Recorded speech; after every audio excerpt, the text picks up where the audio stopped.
Order. Hello. Wanted to say- This is the regular Oh, yeah. meeting of the Edina School Board, September 24th, 2018. We do have a quorum. And so, John, can you do a quick review of the agenda for us?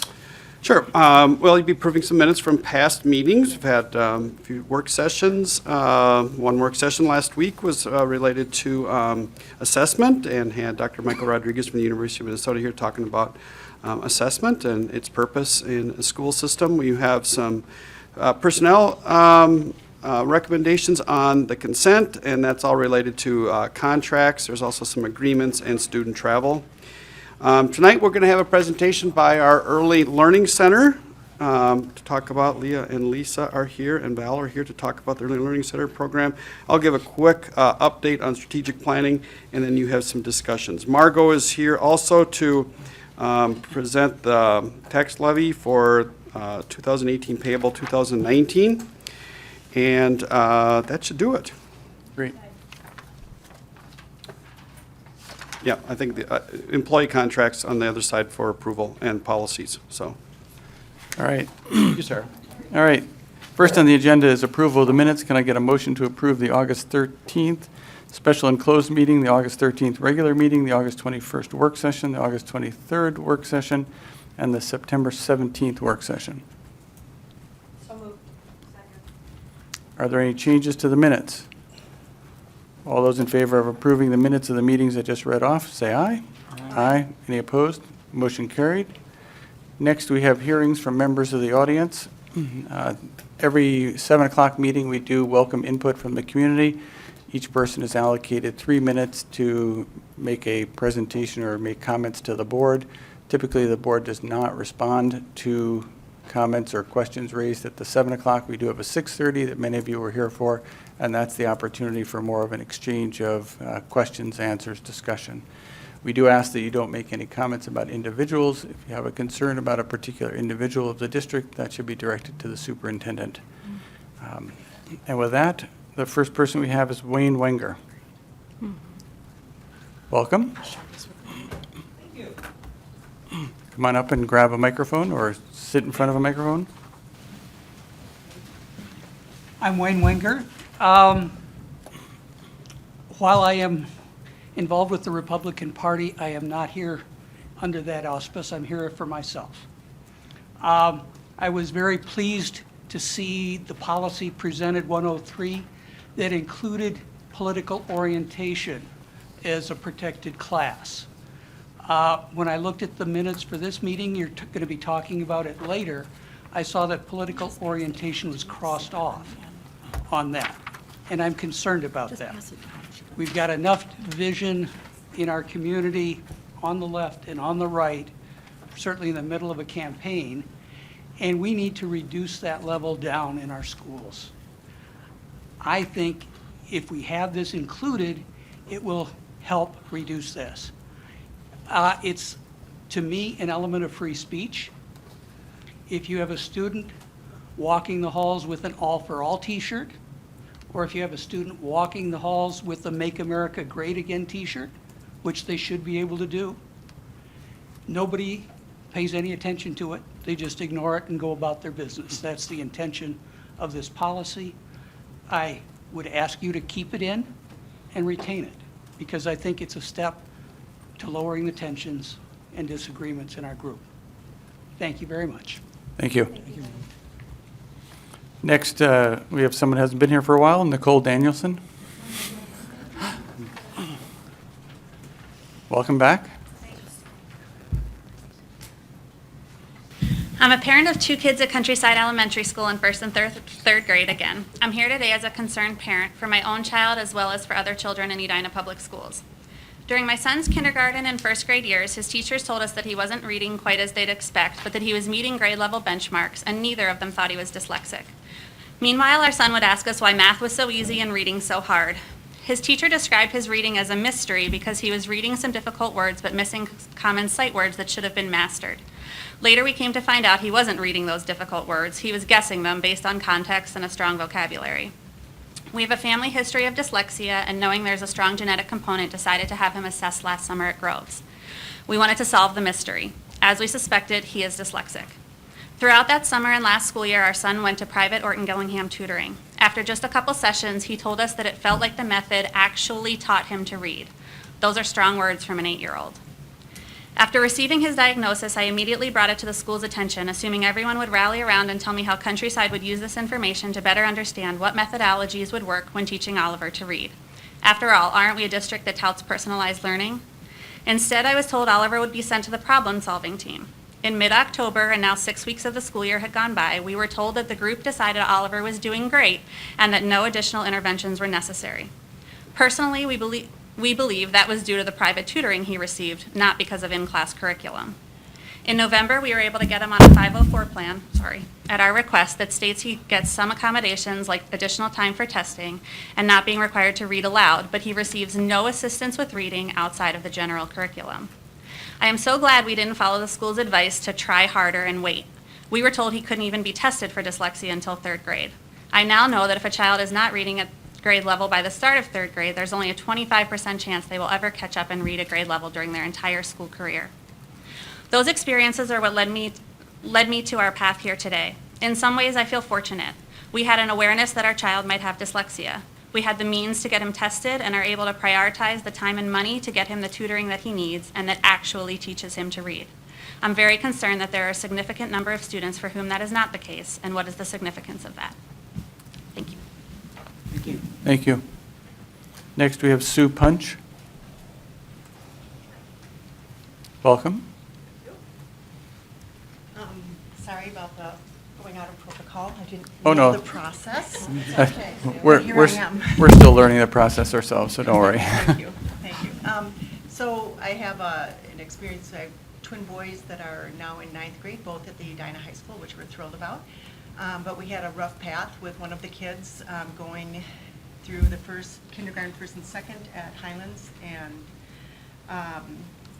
Bryce was not learning to read at all, and he was getting tested on the test that you referred to, and he was testing at the 5th percentile, and the teachers were saying, oh, no problem, he'll get there, don't worry, don't be like, what do you call that? That parent that hovers, what is it called? The helicopter mom. And so we got through 1st grade, and he was still kind of at the beginning of 1st grade level. We got through 2nd grade, and he was still at the beginning of 1st grade level, and he became very demoralized by his experience, where all of his peers were, bounding ahead, and here he was, actually started having behavioral problems at school. We had brought up at least 10 times to the teachers in 1st and 2nd grade, could he have a reading difference? Should we go get him tested? Got very little guidance, very little input. He moved from the 5th percentile to the 7th percentile to the 12th percentile in that period of time, and they told us he's making progress. So we're just going to continue with the plan. Now, I will say that Bryce did have the one-on-one work. There was a level of Orton Gillingham that was being offered through the specialist, the reading specialist. But we were also getting him tutored pretty heavily, like a couple times a week and so on. Long story short, he ended up at Groves because there was really not the progress being made and not really the weight being given to his need for different kinds of intervention. It was fantastic. Bryce reads at grade level now, at comprehension. He's doing really great. He's in the Edina school, and we're thrilled at that. However, the road there was not easy, and we did not feel at all supported by the system. One of the things, having had this experience up to this point, that I would, in hindsight, and now in wisdom, let me say that, with wisdom, say that we need as a organization, as a school district, we need to put a structured way of teaching reading into place, whether it's just for dyslexic kids or for all kids. And the Wilson learning method that Groves uses is designed specifically to teach kids in a structured environment in groups. It is customized to the individual, but it's a curriculum that already exists, and it's based on Orton Gillingham, but it's a curriculum for a classroom setting that if we learned more about it, we might have the opportunity to get more deeply trained in it and have at least the specialists using a structured methodology that goes across all the schools. I would just, whoever does this, I would highly recommend it, because there's a lot of kids that are suffering, I mean, deeply suffering, not just at a learning level, but at an emotional, psychological level, because they're not working up to the level that their peers are doing, and it demoralizes them. And behavioral issues come out very quickly when they're not living up to, peer expectations, much less their teacher expectations. I will say that teachers worked very hard at trying to teach Bryce, but they did not have the skill set and the knowledge set of how to teach a dyslexic person. It's not just knowing Orton Gillingham. At the first year, you need to be master trained in Orton Gillingham to teach a dyslexic kid. You need to know it, and you need to understand that how the brain functions, that when we learn, dyslexic kids learn, or people, getting information from the short to the middle to the long-term memory takes multiple senses. It's a multi-sensory educational process in order for them to move that information and have it stick into the long-term memory. So there's a lot to know and understand about it, and I would really hope that, given the excellence of our school district, that we take a much harder look at a systemic way to address kids with different, particularly reading or dyslexia, but because there's methodologies out there already that exist that we can plug in, and it probably doesn't cost an arm and a leg. Thank you very much. I Right. appreciate you listening. Thank you very much. We do not have any other members of the audience who have signed up. We do have a couple recognitions of staff. We have a parent that wrote in to commend Kelly Jansen, Wendy Carlson, and Maddie Lee, who are grades 2nd and 4th grade teachers at Cornelia. Parent wrote that they continue to be impressed with the quality of the teachers. Mr. Chair, Yes. we did have one other person who turned in a form. I did it online maybe 2 or 3 days ago. I'm so sorry. All right, well, let me finish the commendation of the teacher, and I'll give you a call up, okay? We'll do it that way. Anyway, this was Kelly Jensen, Wendy Carlson, Maddie Lee, who are 2nd and 4th grade teachers at Cornelia, described as great teachers, caring teachers, and the parent writes to say thank you. And now, we apparently lost your internet submission, so. Or, you know what, I also could be user error, but I thought I submitted it, so. Okay, so if you could come up, state your name, and then before you leave tonight, if you could fill out a form just for our records. Yes, no, I sure can. Thank you. Thank you for taking me. Of course. Welcome. And hearing about all these amazing kids with dyslexia. So I'm one more of those parents that are here tonight to talk about that and my experience. My name is Trina Johnson, and my son Lachlan attends Concord Elementary. And Lachlan is in 5th grade and was diagnosed with dyslexia at the end of the 2nd grade year. Oh, thank you. At the end of the 2nd grade year from an outside source after struggling with reading from kindergarten on here in Edina. After having him assessed, the doctor's recommendation was that Lachlan receive special education services. It was clear that his ability to learn was impaired, and it was causing him stress and a lot of anxiety at school.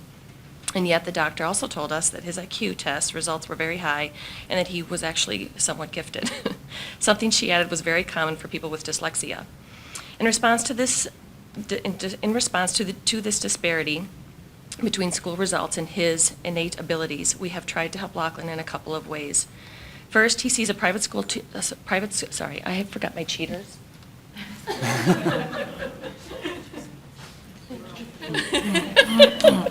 I know, oh gosh, these are awful. Okay. In response to this disparity between school results and his innate abilities, we've tried to help Lachlan in a couple of ways. First, he sees a private tutor twice a week, and although she has helped him tremendously and his reading has improved, it's placed a large financial burden on our family. Second, at the beginning of each new school year, I meet with Lachlan's teacher to explain his diagnosis as well as to point out his personal strengths and areas of weakness. We also discuss ways dyslexia experts have suggested to help him in his development. And third, we actively help him with his homework every night and try to walk through any problems that he may be having at school. Fourth, we have him read almost every day to help him continue in his development.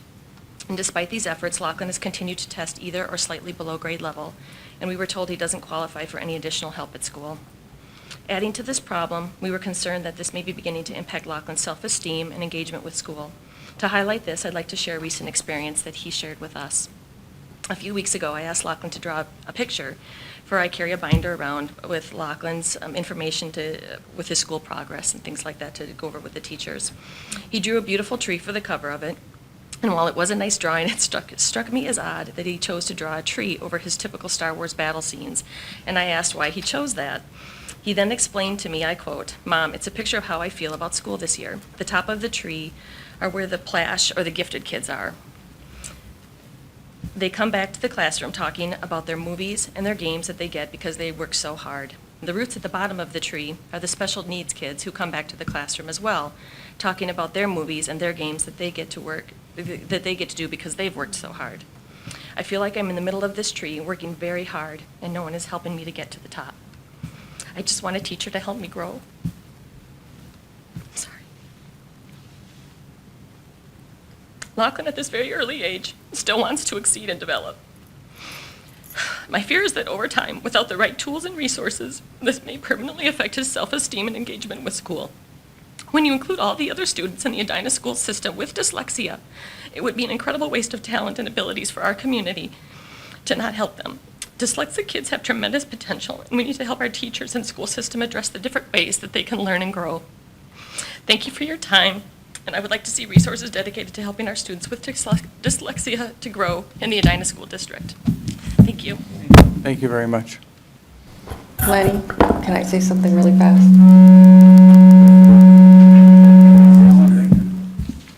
All right, try it again. Go ahead. Sorry, I know this is out of order, like I might get in trouble with the school. But I just wanted to commend everyone that came and talked about the learning disabilities. And I don't know if people know, it's a very personal issue for me. I have a son that has a learning disability that wasn't caught until 4th grade. And I think people need to realize that learning disabilities and issues affect not just grades, but they're almost always co-joined by anxiety and depression and self-esteem issues. And your story really struck me because my son, who is twice exceptional, meaning he's gifted and has a very serious learning disability, used to spend his afternoons in 4th grade beating his head against the wall, telling me how stupid he is, trying to do his 4th grade homework.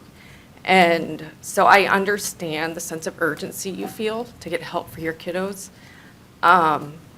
And I don't personally have answers for you, but I know that we can and will do better for your kids. And I know Owen's passionate about this, and so are the rest of us on the board. And I just wanted to personally give you my pledge that if there's anything I can do, I'll do whatever I can to help. And I wanted to leave you, I don't know if you've heard this quote from Albert Einstein, but it's one of my favorite quotes. It says, everybody is a genius, but if you judge a fish by its ability to climb a tree, it will live its whole life believing it's stupid. And I always think of my son when I think of that quote. So just thank you. Sorry if I get booted off the board for that. I'd like to chime in for just a quick second, too, because I have 4 kids, and 2 of my kids are dyslexic, medically diagnosed as such, and struggled mightily with reading, one in particular. And we had outside services, and he became a proficient reader, but he was in the bottom 5%.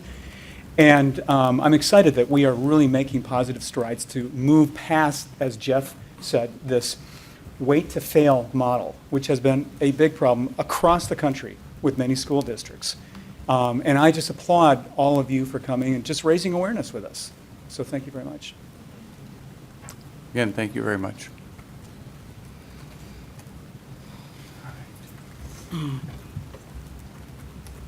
Moving back to the agenda. Okay. Next is the consent agenda. Are there any items that people have to remove from the consent agenda? No? Yes? A little louder. You're the only one that speaks more quietly than I do, Ellen.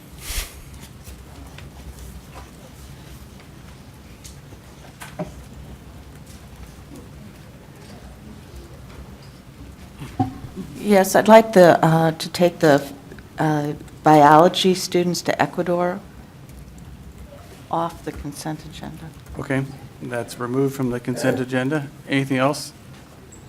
I actually have board committee appointments that I want to take off the consent agenda. Both of those will come actually at the end of the consent agenda. I went and reread our policy, so those will show up right before reports. So board committee appointments and biology students to Ecuador. All right, with those two removed, can I get a motion to approve the consent agenda? So moved. All those in favor of the consent agenda, say aye. Aye. Any opposed? Motion carried. I'm going to put board committee appointments first because that's simple. The only change I want to make there is, right now, Matt is listed as the MSBA rep, and there was a request from Ellen to be the MSBA rep, and so I'd substitute Ellen in as MSBA rep, and otherwise, it would be as set forth. Can I- Yeah, And I have one other change. I'm serving on the insurance committee, not Amir. not Amir? Okay. Okay, with those two changes to the board committee's appointments, can I get a motion to approve the committee appointments, liaisons, and reps? So moved. Any questions? Any discussions? All those in favor of approving the board committee appointments as amended, say aye. Aye. Any opposed? Motion carried. Before we go on, so Sarah, do you have those two changes? Okay. So the next would be the biology students to Ecuador. Can I get a motion to approve the biology students to Ecuador?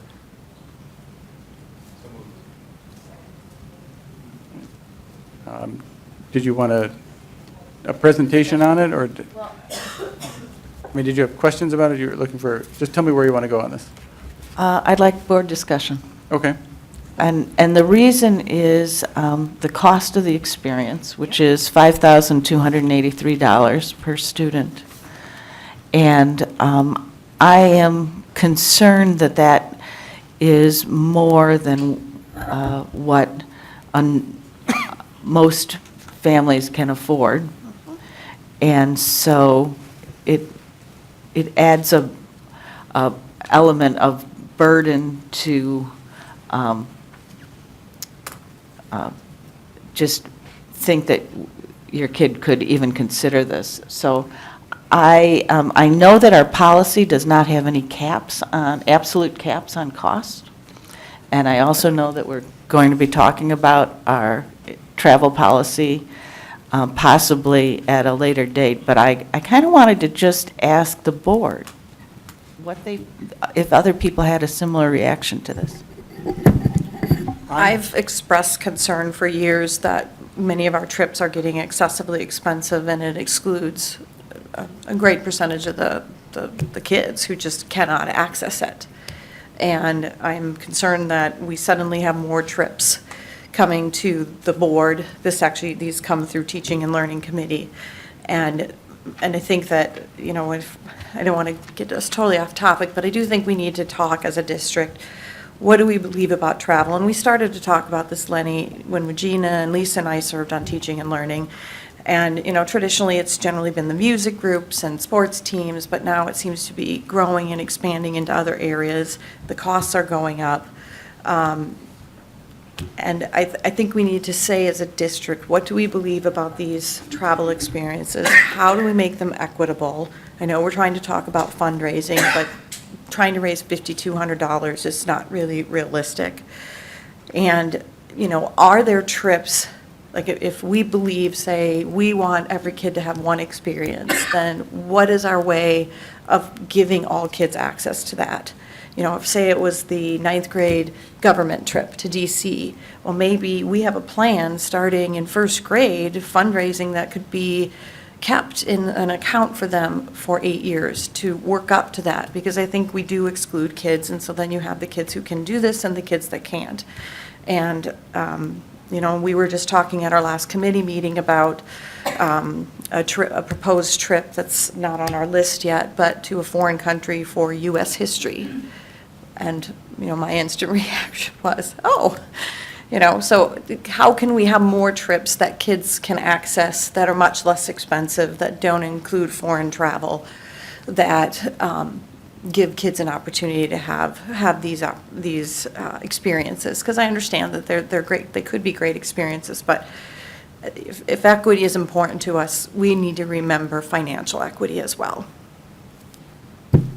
I share your, I share your concern, Ellen, and that's why we actually talked about it in Teaching and Learning Committee. And I guess from my perspective, for me, I think it'd be a shame to limit the international experience because I think there will be a significant number of students and families that want to send their kids on these trips.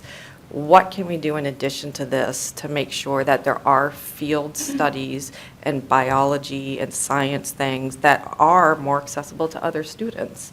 And the fact that we've grown our travel program, but it's grown, almost all of the trips are international, I find concerning. And so that was a lot of our conversation was, okay, this has been great. What do we need to do in addition to that? So why don't we have also a biology field study in the Everglades or in South Dakota or up in Boundary Waters? And how can we make it regional trips? And so we have really a breadth and depth of trips. For me, personally, I think it would be a shame if the answer to this is to not do international trips, because I do think that would be limiting opportunities for some students. And I say that being a kid that there's no way my family could have afforded to go on a trip growing up. But what can we do to, I guess, round this out to make sure that we do have more opportunities? Because I totally agree with you. Right now, almost all of our trips are cost prohibitive for the vast majority of Edina High School students. And I think we need to remember, what is our mission? And, education is our mission.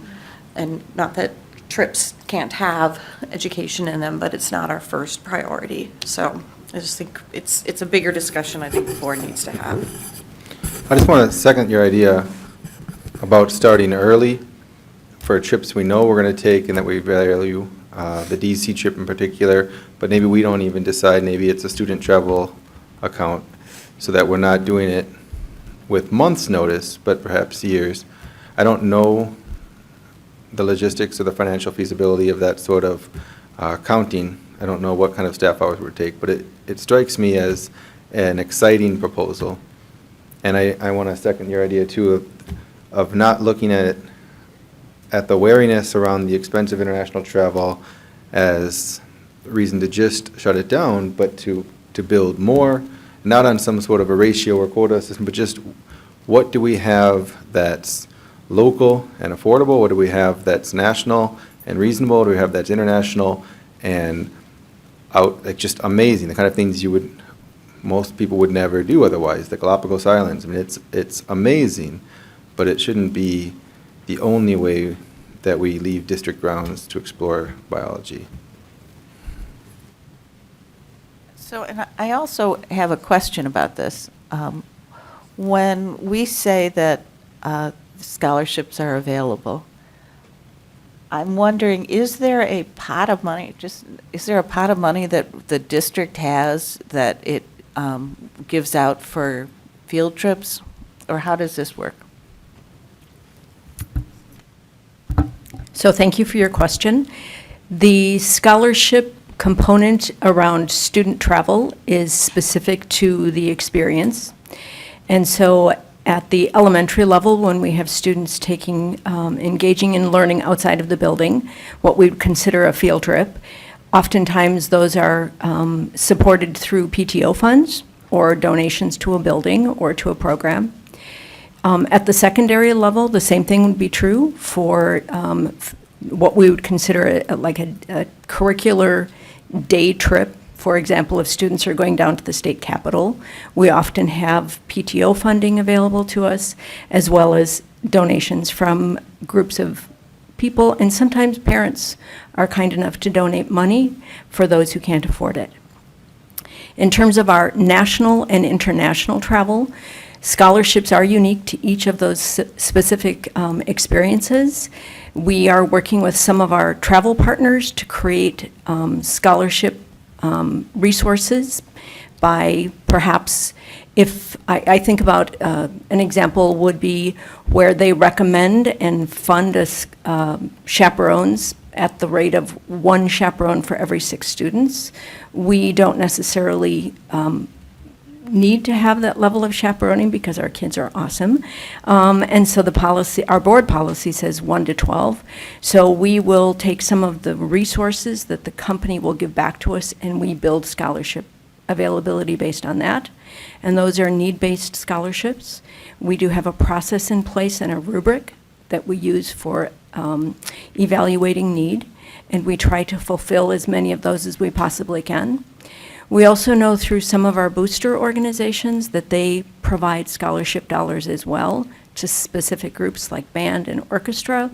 Thespians has a scholarship available through their booster organization. So it's a variety of resources that we use. And we also have the generosity of many of our community members who will provide additional dollars to support students who need a scholarship. But at this point, they are specific, the scholarships are specific to the experience itself.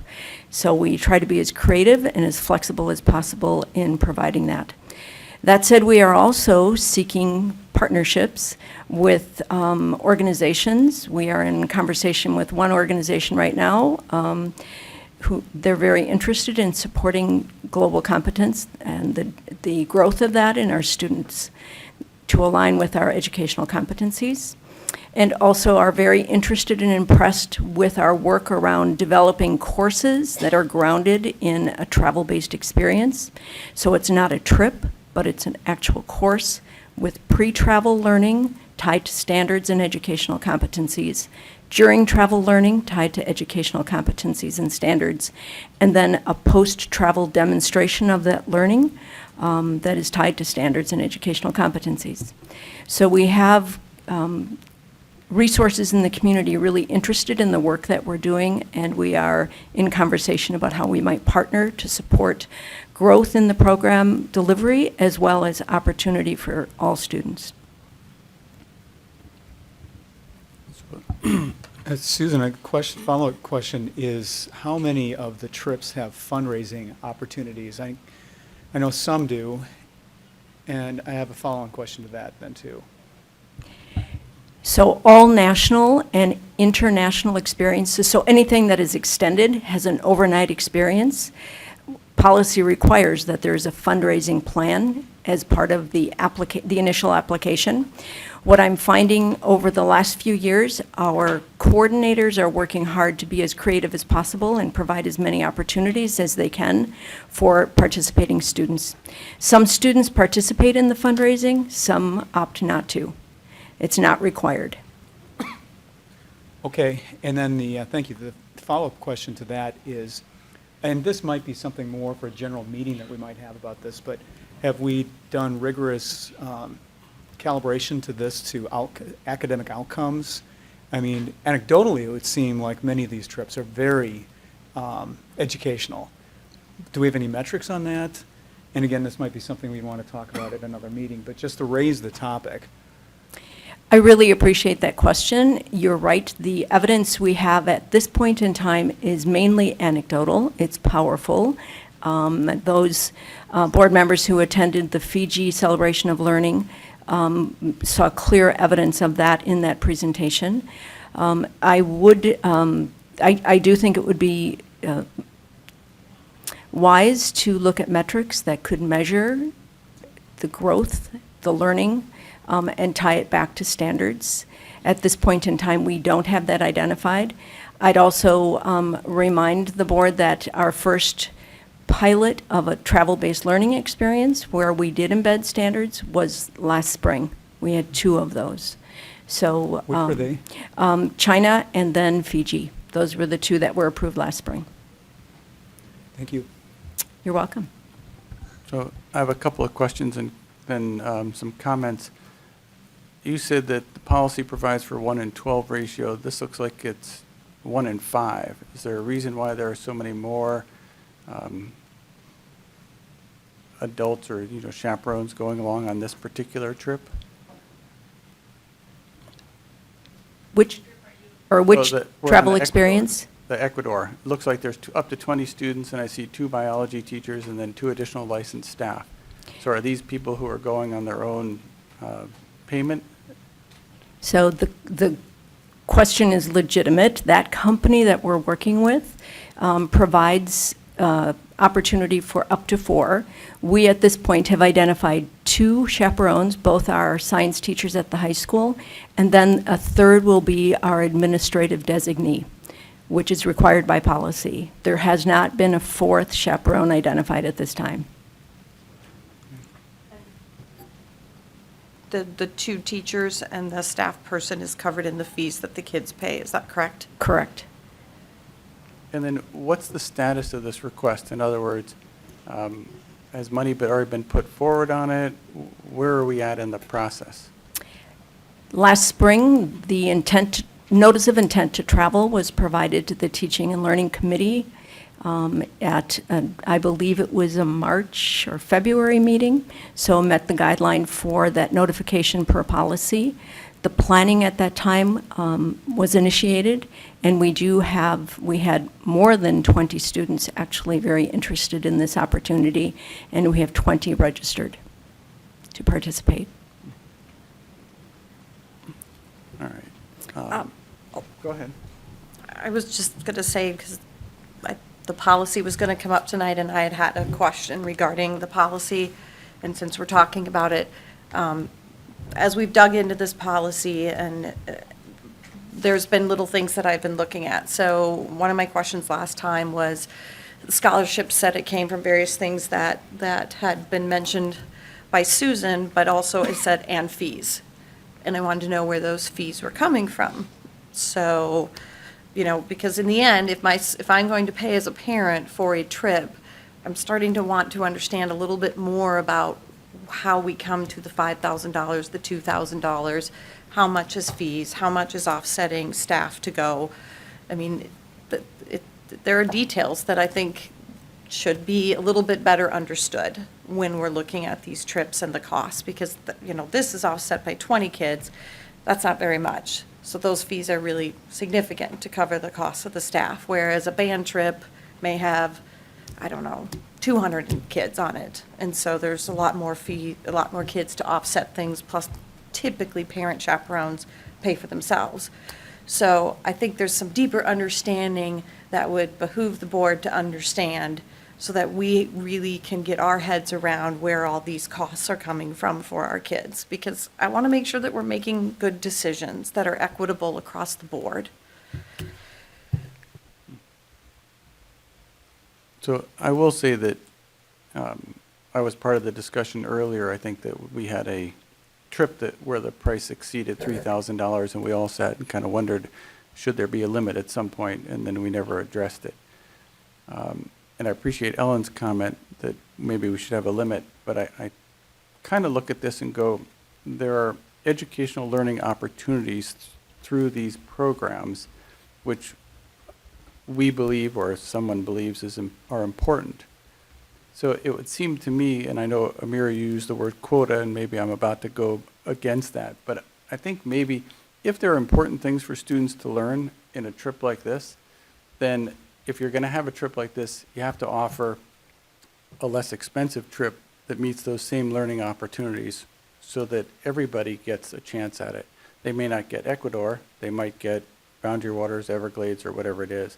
And so we may want to consider, I don't necessarily want to call it a quota, but if it's important for our students, maybe it's important we offer it to all, that we don't cut an opportunity, but we add an opportunity. And I know that creates more work, and maybe it's, every other year or something, but we do need, I think, to think about it as prices go up. Well, and the band used to be on a cycle where it'd be regional, Right. national, and then international. And so I could see something similar with these other trips as well, where it's like a 3-year cycle, where it's a science field experience that's regional, then the following year it's national, then the following year it's international. So in the 4 years these children, students, young men and women are in school, they'll have the opportunity to do a field-based experience. And if they really want to do an international one, it's there. But, and then that cuts down on every single year. That would be a lot for teachers every year to come up with national, international, and. Right. But maybe you come up with some sort of rotation like that. But again, if you do that, you have to have it available for 2 grades. Otherwise, you may miss it. So if. Yeah, what he's, I Right. understand what he's saying. That's all. So I don't have all the fine details worked out. Right. Well, And and luckily, we have a policy committee that's going to draft this out for us.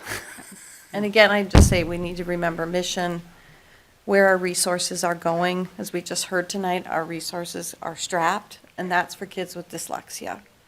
So, again, I'm not sure where travel falls into that spectrum of where our resources should be going.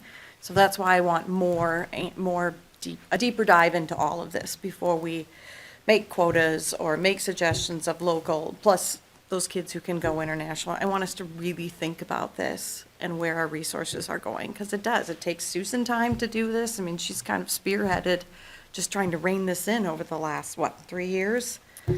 5. 5, okay, it's been that long, I forget. But anyway, I just think it's lots of things that we need to take into consideration. Thank you. Other questions, discussions? We do have a pending motion, so all those in favor of approving the biology to Ecuador trip, say aye. Aye. All those opposed? Motion carried. I would, and we're going to get to 538 later tonight, but I think that the discussion from this should really apply and kind of go into that. I don't know how you're going to do it. Right, I know we've tried, but I think there's some ideas that came out tonight that we can start to look and, bring Susan in to kind of get her perspective on it as to how much additional work it would be. We'll go from there. All right, next up are reports. Early Learning Center Program.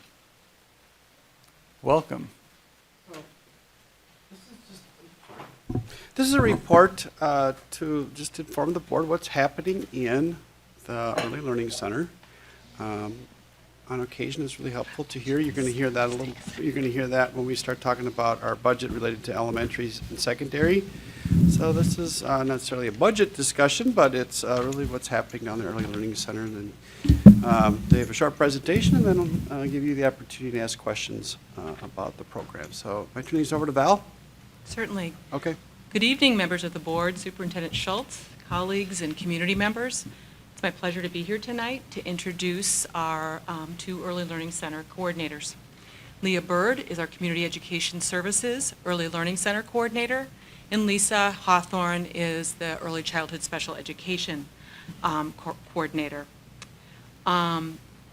Together, they lead the wide array of programs and services that make up the Early Learning Center.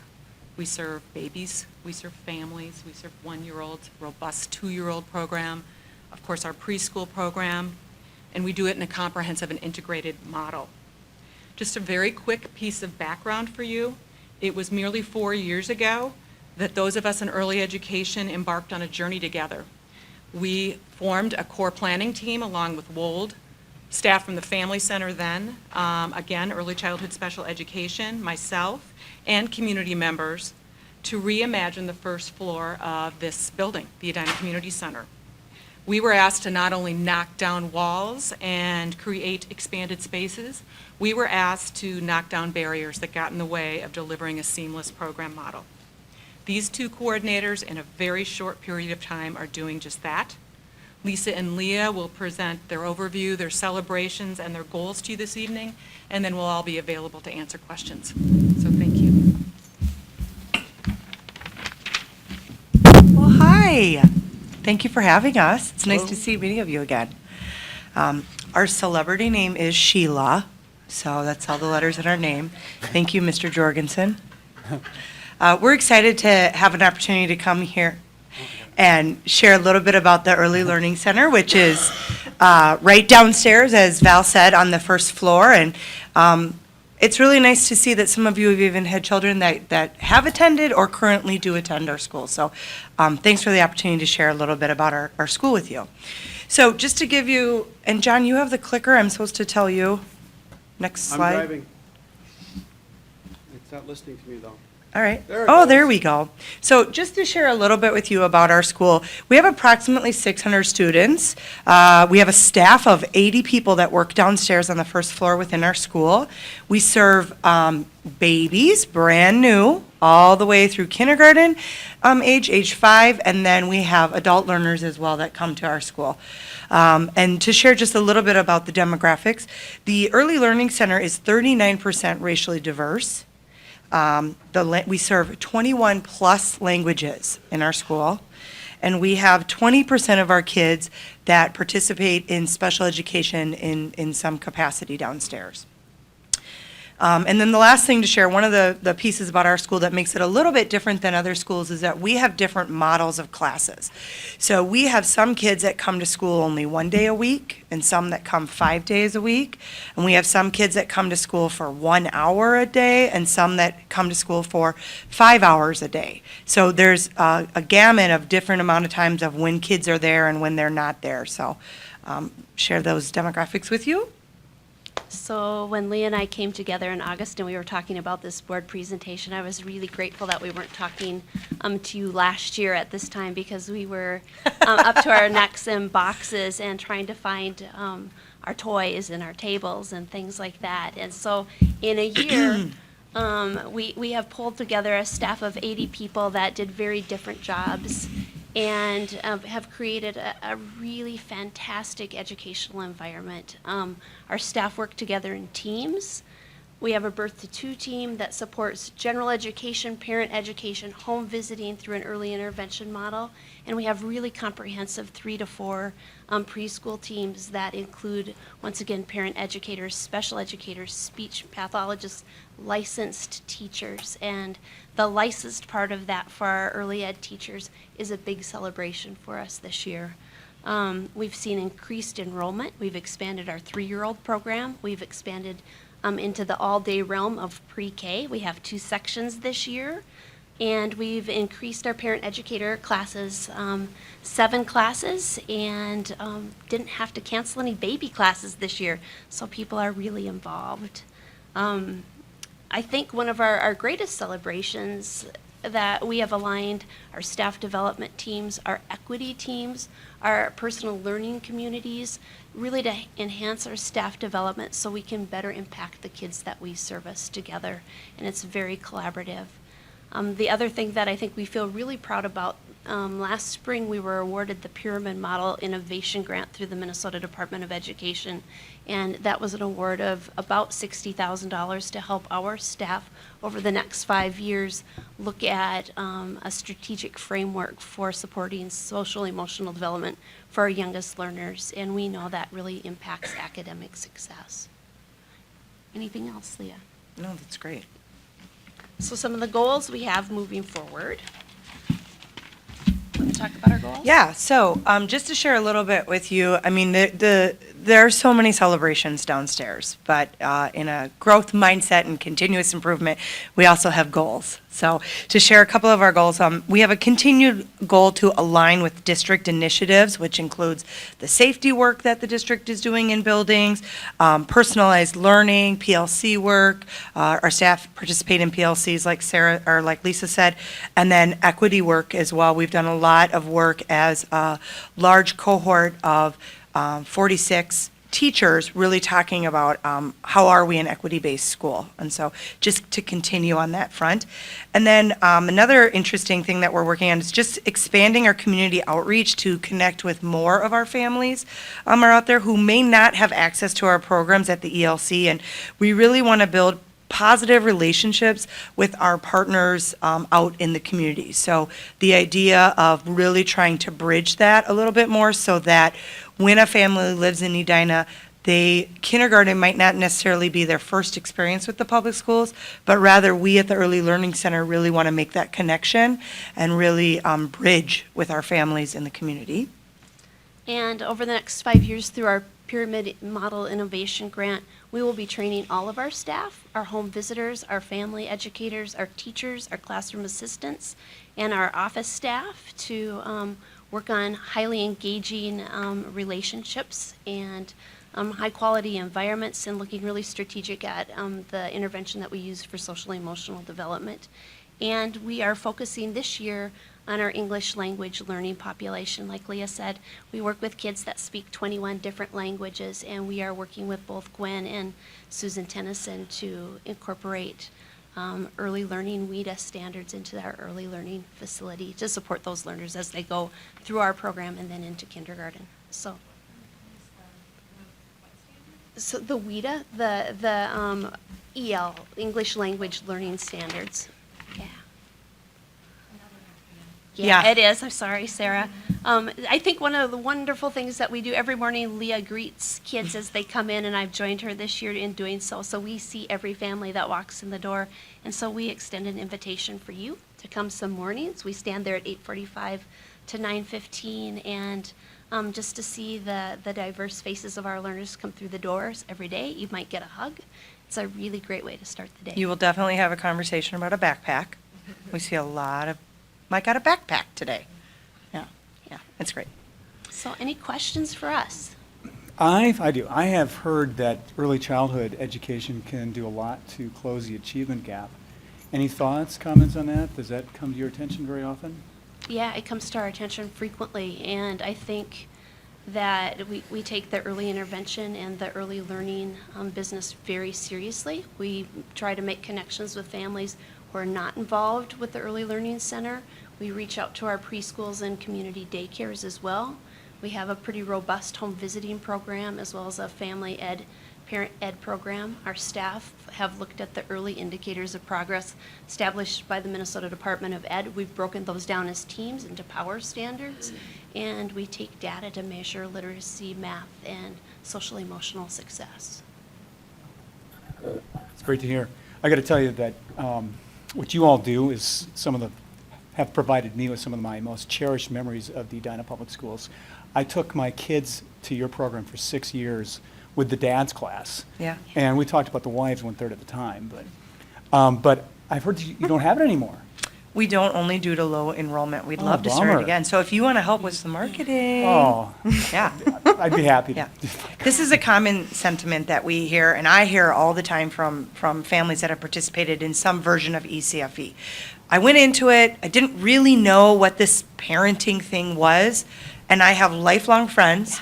And what I learned at that class, I still use in parenting my teenagers, in parenting my adult children. One of our classes that we started last year was called Girls and Friendships, which was one of our wonderful parent educators, Sarah Hardy, did. And it was basically about dealing with preteen girls and how they navigate the world of friendships. That group was so popular and so committed that this year she has a Girls and Friendships 2.0 group, which is last year's class, but now they're taking like the next class onto it. I liked it so much that I wished it had continued into the elementary school years and then into high, into, Oh, but we Yeah. do that. Yes. for dads. Oh, sorry. Yes. Yes, for all parents. Yes, so Beyond ECFE. we have a program called Beyond ECFE, and so that's for parents yeah, who taking it. do not have kids necessarily still in our school, but they still want to get that parenting education. And one of the components, last year we did a parent education program study, and part of that program study was surveying our parents, and not only just the parents that were coming to the Early Learning Center, but also the parents that have never taken a class, never been in ECFE. What would they like to see us offer? What are they missing? And one of the common threads that we heard was, one, for those that took ECFE, I loved it. I love parenting. But we also heard a lot of people share, I want to take an adult-only ECFE class. I want to learn, what do I do after they're 5 when they go into the elementary school? So many of our Beyond ECFE classes are parenting a kindergartner, parenting a first grader. This year we have a new boys class. We started, you read in your packet, we started a podcast and parenting class. We have parenting in dual cultures, because that's another thing that we heard quite a bit of. And so we really are, parent education is what makes us different than the other early childhood programming in Edina, which is all wonderful. But our piece is the licensed parent educators. And so we're really trying to stay connected to our families and hope that grows out to our elementary schools as well. And just to give your group a shout out, but that Beyond ECFE started back when my now junior was in kindergarten, and I took the first class, Parenting Your Kindergarten, because the whole concept was you don't stop parenting just because your kid's not in preschool anymore. So what you guys have done with ECFE is amazing work, really. You should be commended, and those before you as well. Yes, I was gonna say, thank you. Because it's a great program. Can you just share a little bit more about this pyramid model and what that looks like in the classroom and what you're teaching kids? Yeah, so we're just embarking on it. Leah and I selected our first cohort of folks to go through. We selected our pre-K classrooms, our all-day classrooms, and an extended 4-year-old class. They're being coached in the model, so they do intensive training. They look at all the layers of the pyramid, first looking at nurturing relationships, high-quality environments, social frameworks for teaching social skills, just like we would teach literacy, math skills, so very intentional, and then really specific strategies for children that are having a hard time with social emotional development. And so we do a training for each tier, and then we do coaching. We have internal coaches that we've identified as well as an external coach that MDE works with cohort group called the Minnesota Department of Excellence. And so they provide that training through the grant. There's some tools that they also provide, some toys, if you will, to utilize in the classroom, puppets and visual schedules and things like that. And so we do the training model. We start to implement. We coach around goals. We have some assessments that look at high-quality environments, that look at the nurturing relationships, that look at the strategies that are set up in the classroom, like the use of visual schedules, visual reminders, a solution kit. How do we solve problems when we're 3 and 4 years old? And coaching for fidelity. We start adding people to training in January, so we'll add our 3-year-old group, I think, next, and work on down into our infant, toddler, home visiting team. And so over the next 5 years, everybody, like I said, will be going to training. Everybody will have an opportunity to be coached. We'll be collecting data on what's actually happening in the classroom. And the national research around this would indicate that we have children that can problem solve, that have great coping skills, making them better learners as they approach the K-12 system, and fewer behavior referrals to special education. So all positive outcomes. And when you Wonderful. think Thank you. about sort of closing the achievement gap, one of the things that we hear from our kindergarten colleagues, and I taught kindergarten for 12 years, and I really am a teacher, I just wear fancier clothes now to work, is that a child can come to kindergarten and academically we can get them, but when they don't have those basic skills, those social, emotional skills, how do I solve conflict? How do I take a turn? How do I work through things? How do I problem solve? When all of that is missing on the first day of kindergarten, then our kindergarten teachers spend their first 3, 4, 5 months developing that. And so our goal really is, how are we getting kids ready for school? And sometimes that's ABCs and 1, 2, 3s, but we know down in early childhood that they have to have that rooted social emotional skill set there. So we're excited over the next 5 years to watch the data that we collect on these kids and as they transition through the Edina Public School system. Fabulous. Excellent segue to my question I had for you guys. It's about when you exit students from the program into kindergarten, or it sounds like first grade, what success factors are you looking for kindergarten readiness, whether it is a social, emotional factor, whether it is an academic success piece, and then I guess the second part of that is how much have you been able to synergize with the kindergarten teachers and first grade to make sure there's a cohesive system? Yeah. Up So from, let me clarify, our kids go up through pre-K, so that is before kindergarten. But a 5-year-old can participate in early childhood per the definition of early childhood in Minnesota. So there's a couple of ways that we gauge whether or not a kid is ready for kindergarten. And first and foremost is if they love school. That really is the number one thing. We want kids to love school because we know when they love coming here, they're more willing to try, they're more willing to take risks. And that's part of our role as early learners, is to develop that deep love of learning and of coming. But we also use formal assessments. Down in early childhood, we use what's called the TS Gold, which is an assessment tool that our kids go, they take 3 times a year. And I shouldn't say they take like you think a second grader takes an assessment. I mean, they're 4, so it's really engaging with the teachers as well. And then last year, we did a little bit of work with our kindergarten teams in the district, and would like to continue that this year. I will share with you, last year I had the 4-year-old teachers and the kindergarten teachers sit in a room together, and I had this really beautiful, well-crafted agenda of all the big topics we were going to talk about. And I mean, no, they just wanted to sit across from each other just like we are and just talk. What do you do in early childhood? Oh my gosh, we do that in kindergarten. What do you do in kindergarten that we need to be doing down in early childhood? I mean, they were so engaged with each other that grew into observing each other's classrooms, collaborations that happen outside of their time meeting with me. And that really is the goal, is that for the 4-year-old teachers to have an idea of where they are going, and for our kindergarten colleagues to have an idea of where they are coming from. That being said, we serve about 1/3 of the kindergarten population. And so it really is a goal to serve more 4-year-olds in the district, but that falls into space and logistics things too, so. That's really awesome that you facilitated that. I tried. But Yeah. just getting them all together, that's great. So is there anything that we can do that might make you more successful? And Margot, don't listen. Oh, yeah. Yeah.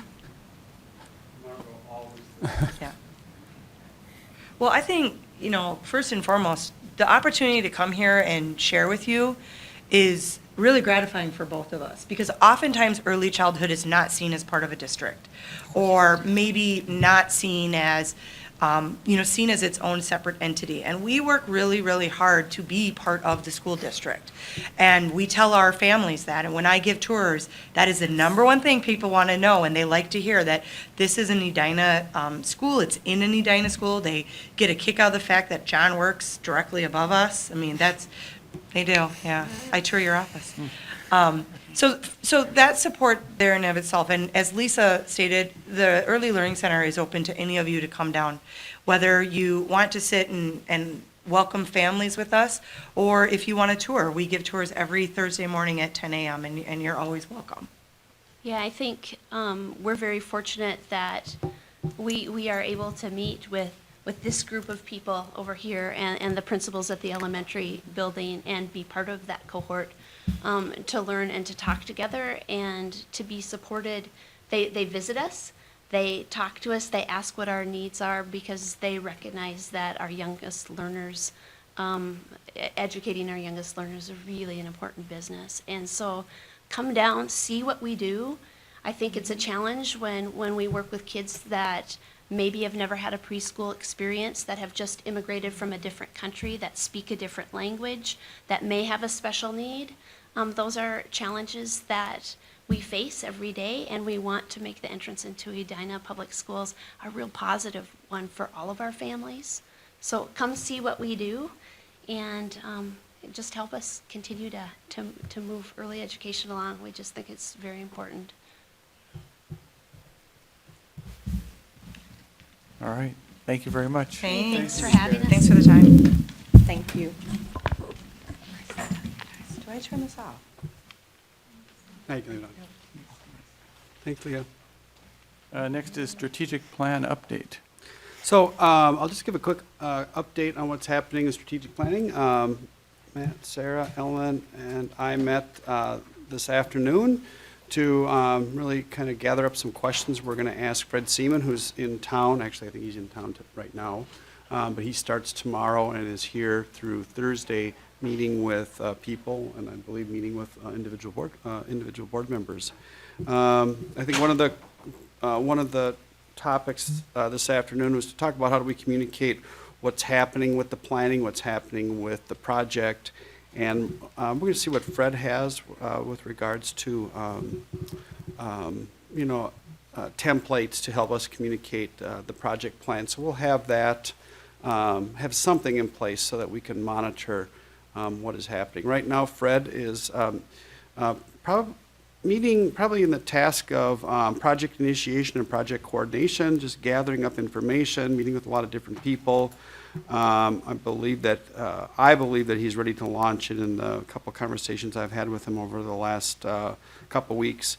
Really start to think about that stakeholder input, the community engagement pieces, and I believe that'll also be a conversation we'll have tomorrow with him as an ad hoc committee. So it's moving along. I think we will really begin to see these meetings take place probably pretty soon, because we are entering into October next week. So I don't know if Ellen, Matt, and Sarah have anything else you want to add?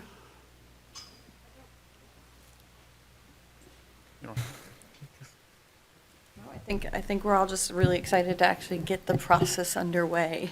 It's, with things like this, it's always a lot of getting it ready, So I think we're excited to see things move along. Great to see that he's going to be in the district for a few days and meeting with all of us and many of our leaders in the district. So, and I think we just want to make sure that we have an active role and can keep plugging forward and make sure that we get a lot of input from our stakeholders in the community and reach as deep as we can into all of those different stakeholder groups.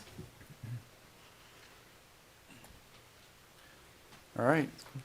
On to discussion. Next is policy updates, policy 103 and 509. All right. So policy 103 is the one that came up during some of the public comments, equal educational opportunity, and it's coming back shortly after it was here. I think I'll take the blame for that because we were trying to thread a needle between being careful with legal language and trying to be clear to the community with where our values are. And I don't know that we thread that well. And I was trying to take the lead on that before, so that's partially on me that this is coming back. The gist of it is we were trying to stick more to the protected class as defined by state and federal law with another policy, the harassment policy 413, but go a little more loose on the equal educational opportunity policy 103 in 3 particular cases. We added the words under protected, let's see, it said under the phrase district will not unlawfully discriminate. On the basis of, we added gender, gender identity, and political orientation for sort of 2 different reasons.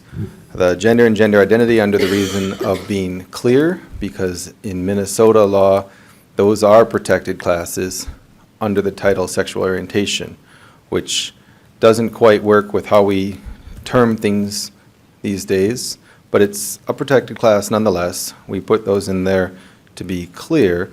Likewise, we put ourselves in the phrase political orientation to acknowledge and to reaffirm commitment to student rights, rights of free speech, rights of expression, and trying to communicate that in a way. And we put it in this policy as more of that means of validating some concerns that students have free speech rights.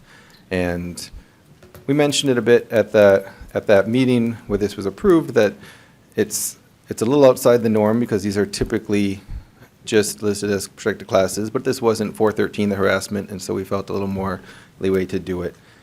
And it's coming back because upon further reflection and discussion with our legal representative, that you're sort of defining a protected class in title only. There's not a full-out explanation for it, and that really goes with all 3 of these. There is a chance that it would open the district up to lawsuits on which we have solid ground, but now we're still engaged in that with staff time and with our own cost. There's an argument that someone could make that it's not just a free speech issue now, it's a violation of a fundamental right to an education based off of a term that we threw out but didn't define. And so upon reflection, we're proposing that all 3 of those phrases come back out and it go to just the straight protected classes as specifically listed in the state law, Minnesota Human Rights Act, as well as federal law, which is where the parental status comes from. Not to send a message the opposite way, that political expressions aren't protected. In fact, to the extent that it's free speech, we don't have the authority to step on those. And so we want to continue to to acknowledge that we respect and uphold student rights. They have rights to free speech in the building, even more so than staff. Everybody's rights to free speech are somewhat adjusted with regards to time, place, and matter, and different case laws get complex, but we do want to acknowledge that this is, in fact, free speech is a fundamental part of learning, and we value it, and we're not trying to send a message otherwise with this change back to straight state law and federal law language. So Amir, as I recall, when we talked about this at one of our, I think it was our August 23rd work session, we had agreed for at least the next year to keep the language exactly the same as 413.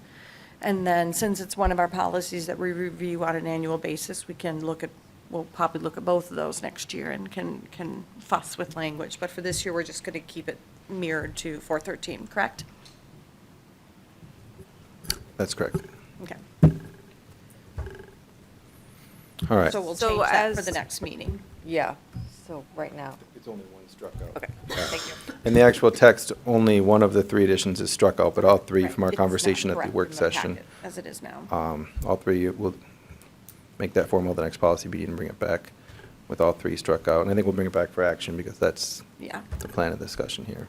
And so, Amir, the free speech that the students have is guaranteed by a policy, or is it just guaranteed as It's citizens? recognized in the Constitution, not even granted by the Constitution, but recognized there. Implicit because of. Right, and we reaffirmed it earlier this year and trying to acknowledge and reaffirm it in various places, which doesn't give it any more protection. It's just trying to be clear that we're on the same page of people who want to make sure that students' free speech rights are upheld. We do too. Okay.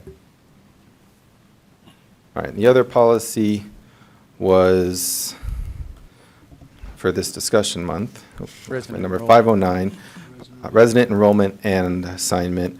We are clarifying some language under student transportation with regard to intra-district transfers, so students who are going to a different elementary or middle school than we would have otherwise predicted based off of their address, striking out some language around transportation that may be confusing as regard to whose responsibility it is to transport a student to a school that's outside of the neighborhood elementary program or enrolled choice program. And so now the sentence simply reads, student transportation is the responsibility of the parent or guardian of the student with regard to intra-district transfers. Yep. All right. Any questions? All right, thank you. Thanks The- for clarifying that, letter E.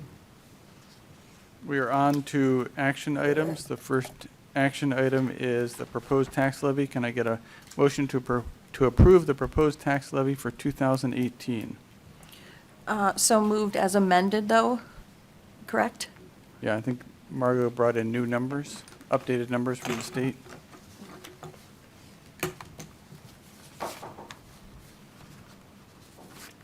You're up, Margot.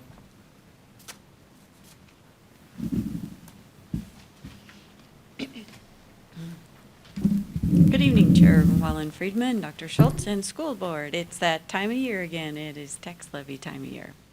So preliminary or proposed tax levy for 18 pay 19, what that means is this information will impact 2019 taxes for us as taxpayers.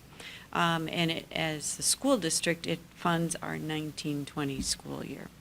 As far as what I'll go through tonight here is just a brief calendar and some of the impact, market growth, and then the factors contributing to the change, and then tax impact. So the calendar, this is the preliminary proposal. By law, you as a school board have to approve the preliminary levy by September 30th so that the county auditors receive the information and know what to put on the truth in taxation statements, again, that we as property owners receive in November.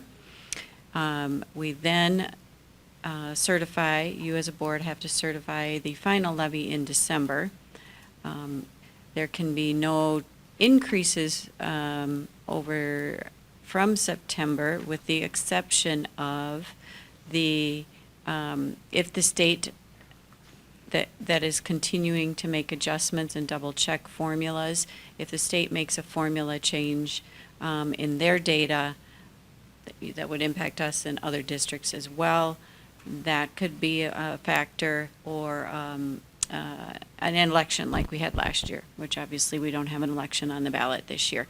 So there are a couple instances it can increase from September through December. I can tell you that I've been through the formulas with great detail and been working with MDE. The information has changed even since I submitted it to you, to Sarah, for the board, and it has changed since Finance and Facilities looked at it as well. And that's normal part of the process. So for you board members that haven't gone through this, in this 2.5, 3-week period with the state, it's a normal part of the process. So that's why we recommend the maximum, so that we have the greatest flexibility between September and December. So one of the pieces... And I'm just going to say real quick, Margot hustled to come back from the state meetings, put it all together for us. So she did a great effort, her and her team, to get this ready quickly so we could review it. One of the reasons why we sometimes see changes too. Thank you, Margot. And the results were favorable Well, yeah. compared to our first packet. It's Well, down. I try to make things happen that way. I'm not always successful, but It's up and down. When does it stabilize and settle to one figure? in December. In December. It is highly unlikely That will that change. the state, after the first week or two of October, would find a formula change, because everybody is certified. It doesn't mean that they wouldn't. I have never seen it happen after October, but That was going to you be need my... to know that there are a few factors that could increase it slightly. I've double-checked all the data we've submitted. I've double-checked the state information. What happens is sometimes all districts are doing that, and then somebody might find something else that impacts us. But again, very few factors. The major factor is an election in November, and we don't have that, okay? So it can happen, and if it did happen at this stage of the game, I would expect that it wouldn't be material. Right. So- So it's most typical that it will be the number that you presented tonight, Yes, or or yeah, less. or very close to, Yeah. yeah, we'll work through finance and facilities. So, anyway, this levy certification includes more than voter-approved referendums or authority. And the main message with it not changing and that it can increase is that we locally, I can't recommend to you, the board, and you can't approve in December an increase and just say, well, we need, 50,000 more in this one line item. That can't happen. We have our authorized revenue, local property taxes, and then state aid. And often I get asked the question about, well, my property value went up, what are you doing with the money and the increase? And the majority of the levies that you see listed further in the presentation are enrollment-based, and we are capped at that amount, or project-based, for example, our deferred maintenance. We do have one levy that is based on market value, and that is the technology levy. And so that does increase with property value increase. But overall, the majority of our levies do not. Let's see here. One more. Thank you. There's two slides. There's two different ways that the levies are calculated, and we look at a history of overall market value. These two slides just show that our increase this year in market value or adjusted net taxing capacity, which are both measures of our local property wealth, increased greater than the state average. So we can go by that if you have questions. So what's included in the levy certification are the voter approved, those are the major dollar amounts, and then levies set by state formula, such as operating capital, community service. We have a variety of smaller ones. The legislature determines the split between state aid and local levy on those. And then levies authorized by the state based on local need that require school board approval and state approval when the need is demonstrated. Best example I can give of that is our deferred maintenance plans. But there are some other smaller levies similar that are approved in that way as well. So as we move forward, and the overall increase is just under 3.2%, and some of that is due to property value increases, some of it is prior year adjustments. The one thing the state does do, we locally submit estimates for enrollment and project costs and a variety of things. They will always go back and reconcile it 1, 2, and 3 years later, sometimes more, so that if we under levy a penny, we will get that penny 2 or 3 years from now. And if we over levy a penny, it will be taken away from us. It is always reconciled to actual. And so there's prior year adjustments included as part of this, and that can affect some of the changes, and you see the variety of other changes here. The overall estimate district or statewide prior to any elections, the state informed us was 6.4% increase, so I'm happy to report a 3.18% recommended increase. This slide gives you the various details. Along the left-hand side, you can see the various categories of levy separated by voter approved and the other forms of levy, and a 5-year history with those levies. If you see a line item that eventually is zeroed out, or one that was zero in the history and now there's a dollar amount in it, usually that is because of legislative changes, giving us the authority to levy, or they've changed a formula where there's a combination of local levy and state aid. So, what's the tax impact? And right now I need to qualify my slide on tax impact that it is truly an estimate right now. That Hennepin County did give me preliminary estimates to be able to calculate this information, but they're gathering and still collecting all of their data, so it'll be finalized I would say I get it in November, and then I'll have it for December's presentation. But all in all, along the left-hand side is the market values, and estimated market values. Our median home value in Edina now is $536,500. The average market change here in the Edina School District is about a 5.4% market change. The second column is with no change in market value. What would this levy certification before you tonight, what would that tax impact be? And it actually would be a decline spread over the market. With the 5.4% average increase, then you can see the impact of this levy certification on the various property values. So for the average home, just a little over $60 a year estimated. So again, Finance and Facilities Committee did review this, the initial numbers, and now we have updated numbers. The two changes, major changes, since Finance and Facilities Committee, the state made a variety of what I would call small formula adjustments, but there was one larger one that they corrected for not only our district, but for some other districts. And then they also had a new software for the average daily membership projections forward, and it wasn't pulling our current data, it pulled some older data. So we corrected that the end of last week, and so now those are the two major changes from when Finance and Facilities met. And we would recommend approving the maximum. Are there any questions? Yes. I have a question. Lenny and Sarah were both whispering to me that my taxes would probably go down. No. No, we didn't say that. We said if your house didn't go up in value, then your taxes would go down. But your house probably went up in value, and therefore it may likely see. So maybe we shouldn't whisper to you.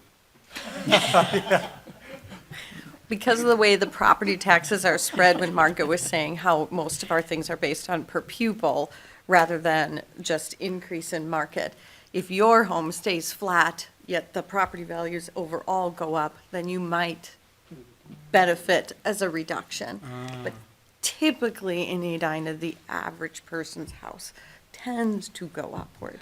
So you'd have to go look at your personal statement of what was proposed for your property value to reflect yourself in her numbers. You're in the right column.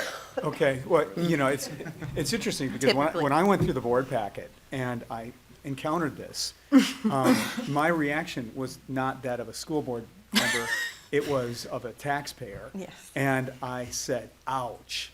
And I had to get up and think about this because then it sounds like we're going to be voting on a tax increase then. And that was a sobering thought because we've just approved a levy for a significant amount of money. And now we're going to be asking the taxpayers to ante up a little bit more. And I know there's a little concern that, here we go. One more increment. Hennepin County just is proposing to raise its taxes 5.5%. So it's an interesting, and Matt reassured me that we're not going to decide this for another couple of weeks at least. Well, we approve it in Month. December. In December. Always, that is an annual practice. Because, the school district goes around with money, absolutely. But there's a certain sobering quality to this.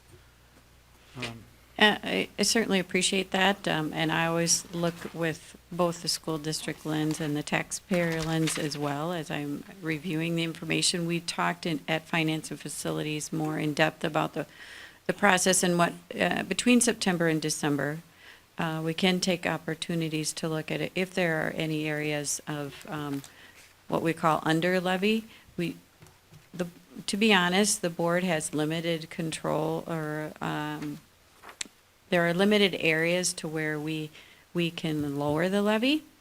Any that we receive state aid on, you don't want to lower because you will lower your state aid and you won't get it back. And voter approved levies, the voters approved the levy for that purpose. But there are some things that we can look at, and certainly we'll do that and at least do our due diligence. And if December comes and we haven't found a reduction, we'll say we've researched all these options and this is why we're recommending this and flow it through Finance and Facilities, or there might be a couple areas where we'd be able to at least show a reduction. We did last year, because the referendum, we reduced in a couple areas as much as we could and actually froze one area to keep the levy certification down last year and minimize impact to taxpayers after the passage of the operating referendum. Yeah, when he asked me about this over the weekend, I just went and did my own little homework again, just to remember what our December numbers have been. And the only year that we had the big spike was, of course, after the referendum had been approved. But Margot had put in her report the difference of what was actually referendum versus just the standard, which was about 3% a couple of years ago. And then the year after that, it was only 1.6%. So it does seem to vary from year to year, depending on what's going on with the market and everything else that Margot shared with us. But So it has your gone your down? your question was helpful to me to just go back and look at. No, It hasn't gone down, it has a smaller increase, So so historically, it's never gone down. we've never been zero. the Well, when problem- we say historically, it depends how many years we're referring to. 10, 20. When we are talking about levies, well, I haven't been here 10 or 20 years, so I can't answer that. The majority of the levies are based on enrollment. So all other things equal, if we have a slight increase in enrollment, the levy will increase. If we have a decrease in enrollment, then you also have a decrease in a levy. Like I said, there's only one levy that is 100% property tax value based, and that's the technology levy. So that goes up proportionately with that. So there are some areas where, and the other where it will increase based on need and enrollment. There's other areas, and there is one in operating capital. When I was at the state workshop the morning before finance and facilities, they shifted the amount of local responsibility for operating capital, and they're contributing less aid. You as a board didn't make a decision for that. All other things equal, we will have a levy increase because of that. It's legislative formula change.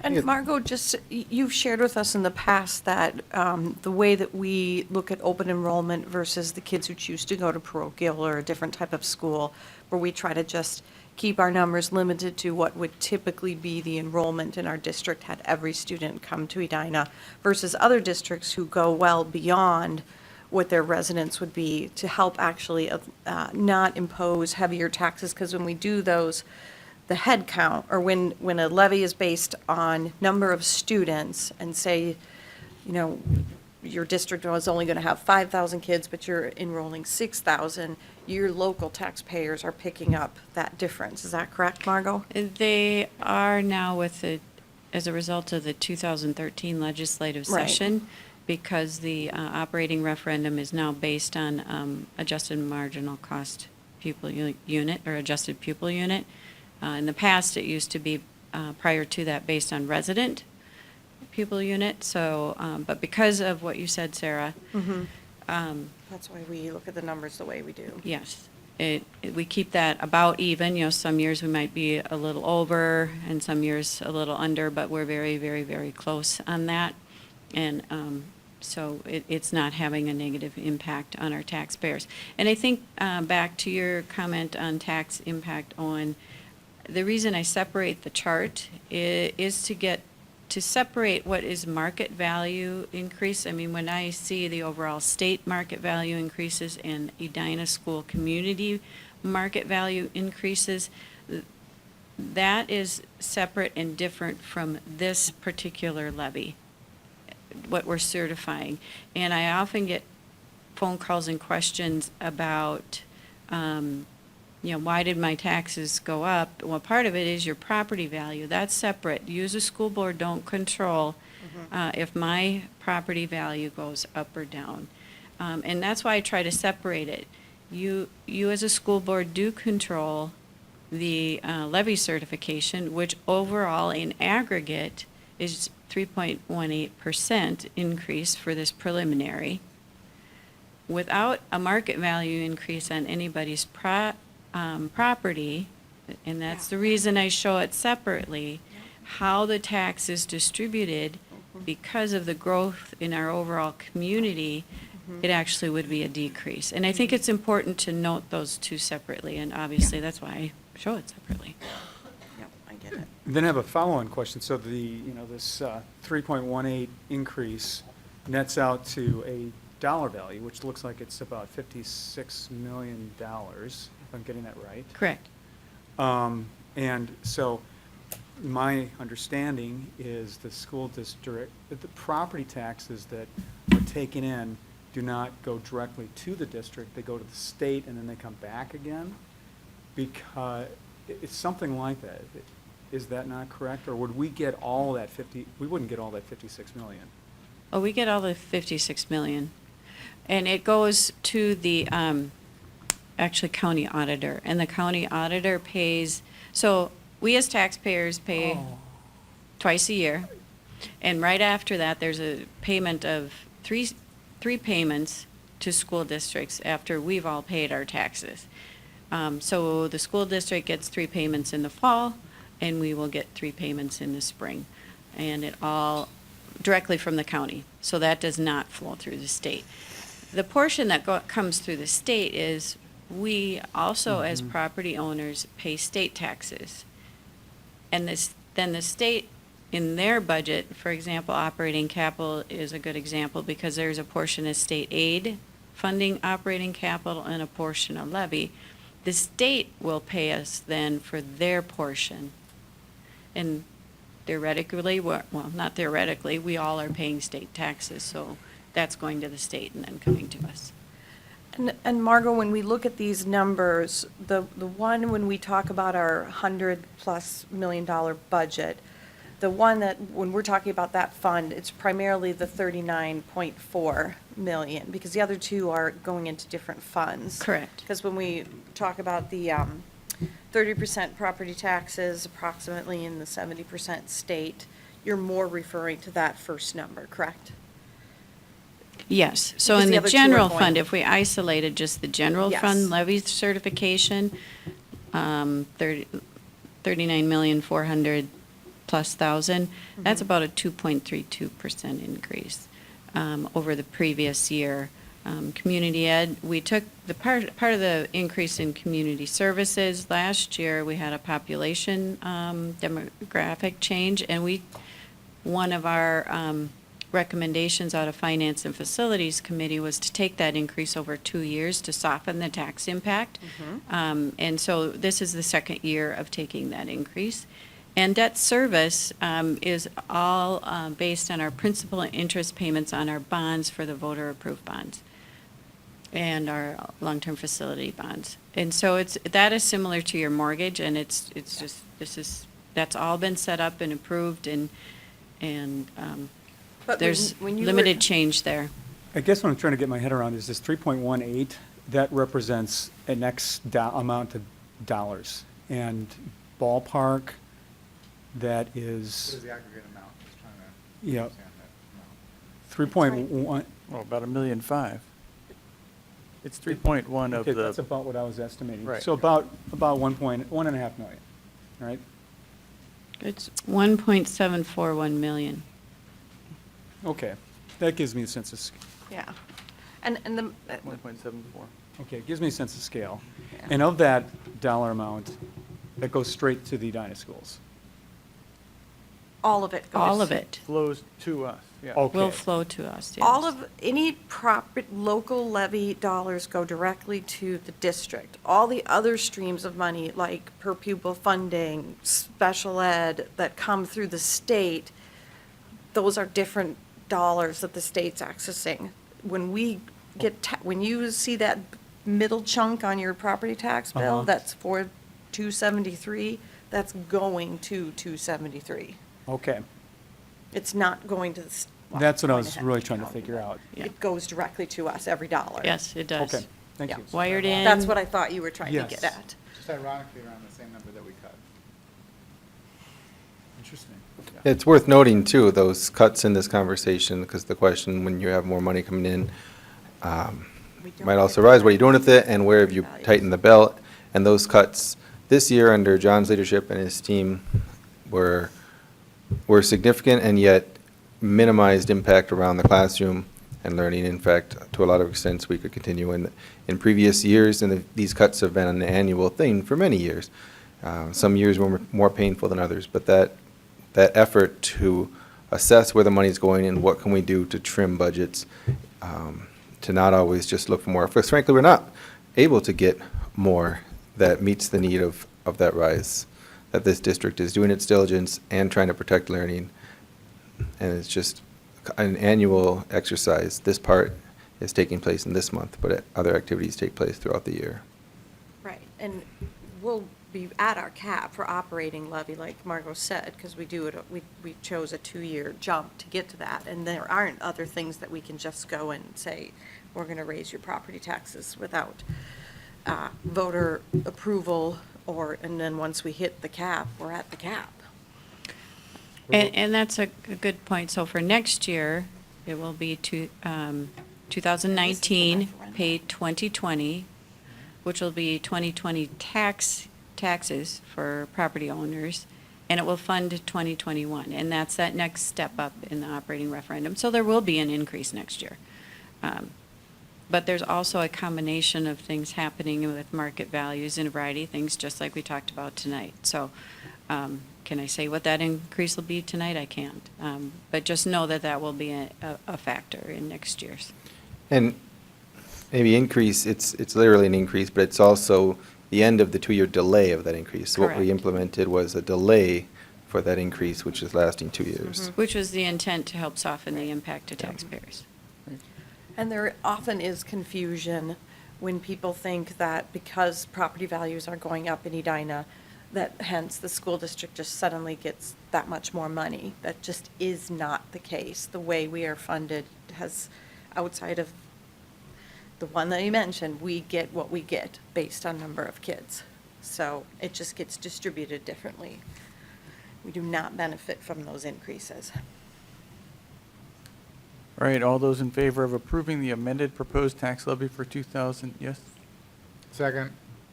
We didn't? Oh, I think we had two firsts. Right. I figured you would just pick one of them to be second. Sorry. All right, now we have a second. All those in favor of approving the amended proposed tax levy for 2018, say aye. Aye. Any opposed? Motion carried. Can I Thank get you. a- Questions. Good discussion. Can I It's get a lot to motion? learn. I'm not understanding it, and others probably watching aren't. Yeah, no, it's a lot to, it's taking. All right, can I get a motion to approve the Edina Administrative Council Master Agreement? You just approved the ability to talk more about it for 3 months, so. Can I get a second? I'll feel too committed. Yes, thank you. All right. Ellen was your second there. Yes, everybody back here. Gwen, you are up. Yes, thank you very much. Our first agreement is the contract between the Edina Administrative Council, which is our principals group, and a few directors. And their increase is 2% in years 1 and 2 for the high school and middle school principals only. And then for the elementary principals and the director of equity and enrollment, they will have a 2.4% salary increase in years 1 and 2. We were trying to do some balancing that had been out of alignment in the previous contract. And then the assistant principals and the assistant director of special services will receive a salary increase of 1% year 1, which is 2018-19 school year, and the 2% increase year 2. They currently have 3 personal business days and business leave days, and they will have 4 business leave days for this contract. And there is no increase in their health benefits. The increase is 3.1%, or $125,049, which is within the parameters that you set last spring. Any questions? A couple of questions I had. Things catch my eye in different ways. Sabbatical leave, how often is that used? That's a good question. We have not had a sabbatical leave for several years for teachers or administrators. It goes through the the board HR committee, and I would say probably 6 or 7 years ago, we had stopped using. Okay. Is leave the same thing as vacation time? I was trying to figure that out as I was looking through. No, leave can be like a sick leave, or if you have to conduct business that can't be done before or after business hours, and then the administrators get a vacation time, which is separate. Okay. And they do get a total of 12 days. So the 12 days of leave time is included with the sick leave and the personal business leave time. So it's not in addition. Is leave used pretty often? Very seldom with our administrators. Okay. Other questions? All those in favor of approving the Edina Administrative Council Master Agreement, say aye. Aye. Any opposed? Motion carried. Can I get a motion to approve the 2018-20 Guidebook of Professional Employment for Community Ed Services salaried employees? When you're up again. Okay, thank you very much. In our community education services, we have 2 groups. There is a salaried group, and then there is the hourly. So our next discussion will be with hourly. But this one is with salaried employees, and the salary increase for this group is 2% for years 1 and 2. And then for their health insurance, they will have no increase this year, which is 2018-19 school year, but they will have a 2% increase for the second year. The total is 2.4%, or an increase of $97,310, because it's a fairly small group, and it, again, is within the guidelines that you set last spring. I did also want to say all 3 of these groups have joined the principals group, as well as the 2 community education services groups have decided to be a part of the sick leave pool, which is really great. So we really appreciate people stepping up to that. Any questions? All those in favor of approving the 2018-20 guidebook for community ed salaried employees, say aye. Aye. Any opposed? Motion carried. Next, can I get a motion to approve the 2018-20 guidebook of professional employment for community ed services salaried employees? Hourly? Hourly. Why do I have two salaried? No, I printed the different ones. So the recommendation is off, but it's hourly. Okay. May I go, move forward? Okay. With this particular group, the salary increase is 1.6% year one and 2.5% year two. They will have no increase with the health insurance the first year, but they will have a 1% increase the second year. And as I shared earlier, they too will be a part of a sick leave pool. Many of our staff, I am so appreciative of wanting to help each other when there is a catastrophe in a family. So kudos to all of these employees for that. This total increase is 6.6% or $164,030, which is within the guidelines that you have set. Any questions? All those in favor of approving the 2018-20 guidebook for hourly employees, say aye. Aye. Any opposed? Motion carried. Next, we move, thank you, Gwen. Next, we move on to policies. First, can I get a motion to separate out policy 538 and make it a discussion item? So moved. Any questions? All those in favor of approving the motion to separate out policy 538, make it a discussion item, say aye. Aye. Any opposed? Motion carried. Can I get a motion to approve policies 201, 202, 504, 522, and 634? So moved. Second. Amir, you're up. All right, very good. So many of these are the same as we saw last month. We did have some update with regard to 634 electronic technologies acceptable use. We on the committee had a discussion with Steve Butner about changing where the splash page would be, this landing page when people try to get onto our internet services, our Wi-Fi, what kind of disclaimers they see to know that information traveling across our network is filtered and monitored and subject to our acceptable use, to not just have the kind of the obligatory box that people don't quite have any further information on when they check it and move on to the site. So if there's maybe I didn't prepare you for this either, but if it's just a brief summary you want to give to the board about anything beyond that, I'd appreciate it. Operative word, brief. Good evening, Board. Based on recommendations from last month, we brought this policy back, and we took a look at seeing if we could put some of the conditions or parameters around accessing our Wi-Fi network into plain English. So we just talked a little bit about expectations of privacy, expectation of our need to filter and monitor our network, and so clarity for the end user that their traffic, once that leaves their device and goes on our network, is monitored and filtered, expectation of support, and expectation of if there's damages to their device. And so it's a little bit more lengthy in it, but I think it provides much more detail in plain English for them to be able to look at it. And at any time, they don't have to accept that, but then it wouldn't be able to get on our network. All right, thank you for that.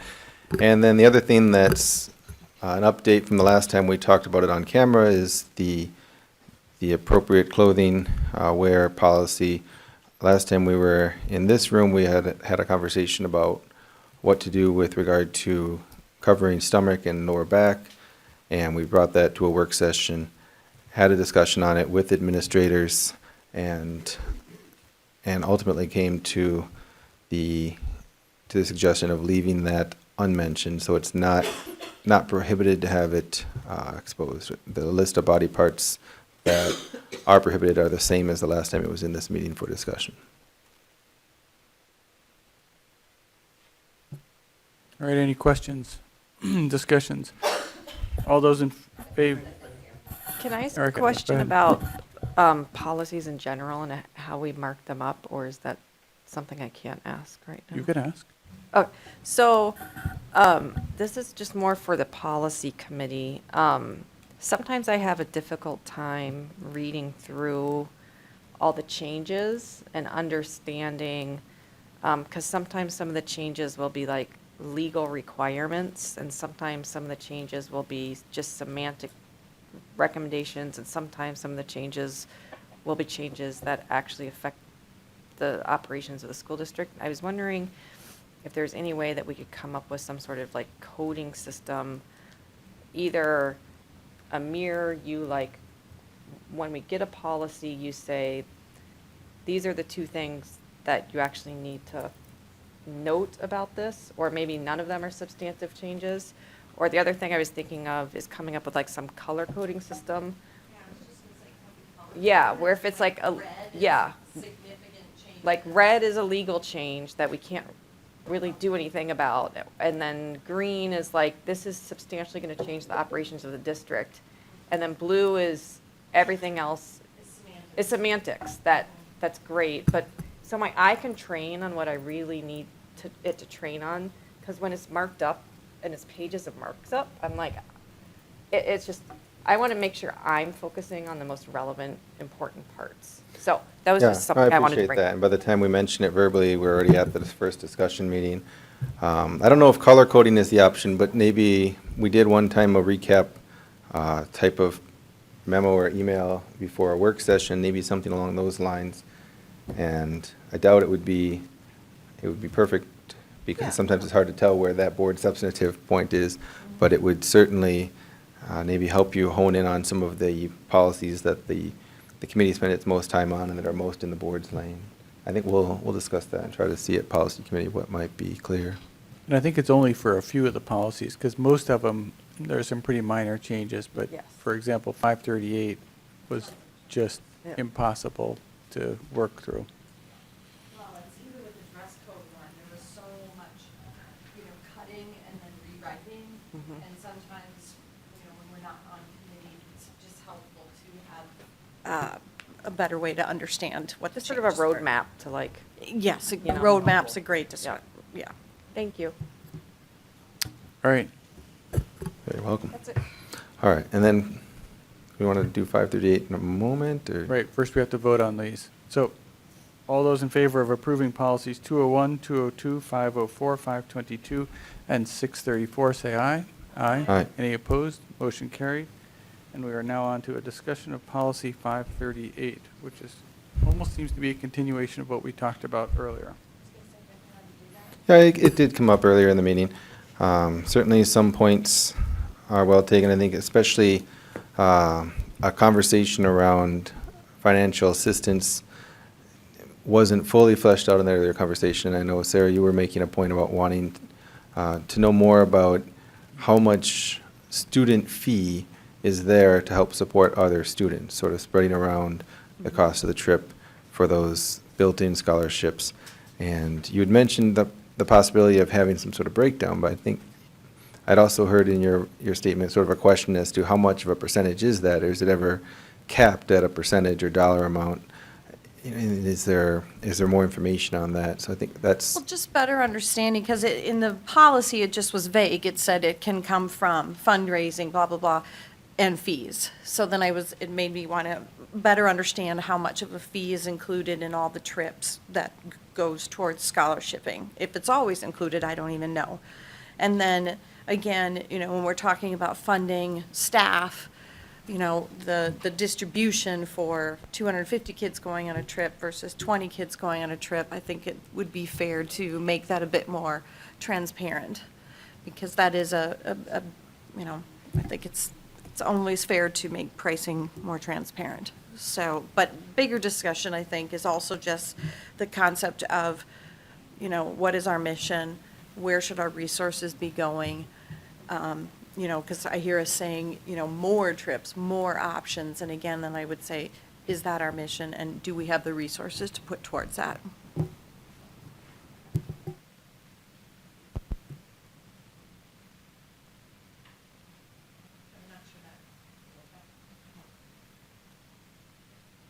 And it may be worth looking into the board's current policy around where administrators need to be there. It's there for safety, it's there to help oversee the overall educational experience. But it's worth having a discussion around, too. Can I ask a question? There's, I guess it's under D, extracurricular activities, travel. Number 6, it says transportation costs at non-district sponsored special purpose functions will not be provided by the district. Could someone give me an example of what that might be? What page in board book, by the way? Where are you? It's Can- numbered Roman numeral. Can you search for the words? Can you look at the bottom of the page? Transportation costs at? There's no, it's D, it says D, there's no number at the bottom of the page. Extracurricular activities travel. It's after a bunch of red stuff that's crossed out. Pages of red stuff that's crossed out. 4, extended. That's helpful. And then it says 6, so it's D6. And it says transportation costs at non-district sponsored special purpose functions will not be provided by the district. Is that perhaps graduation or?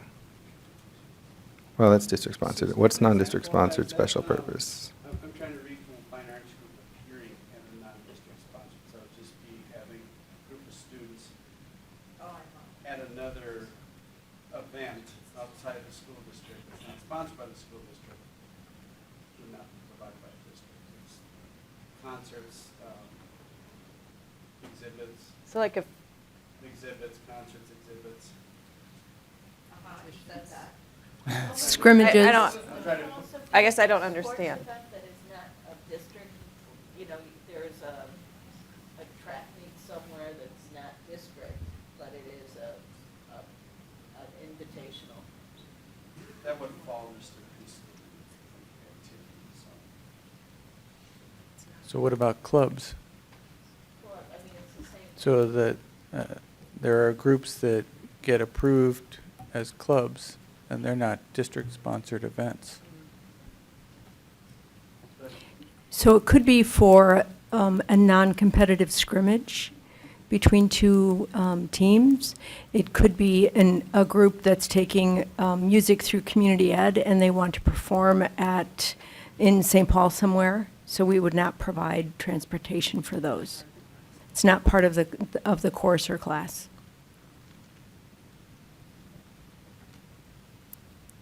Is there any way we could write that so it makes sense what it is?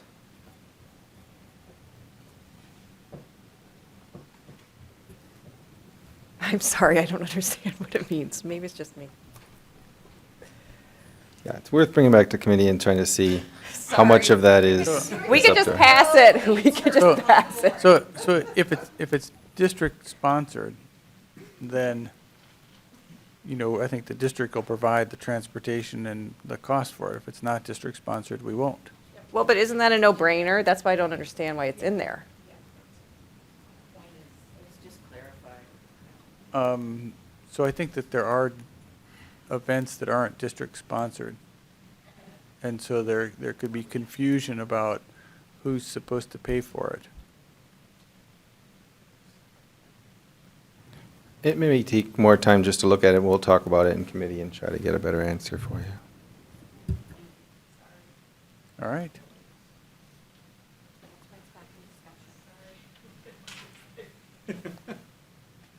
We'll enjoy talking about it.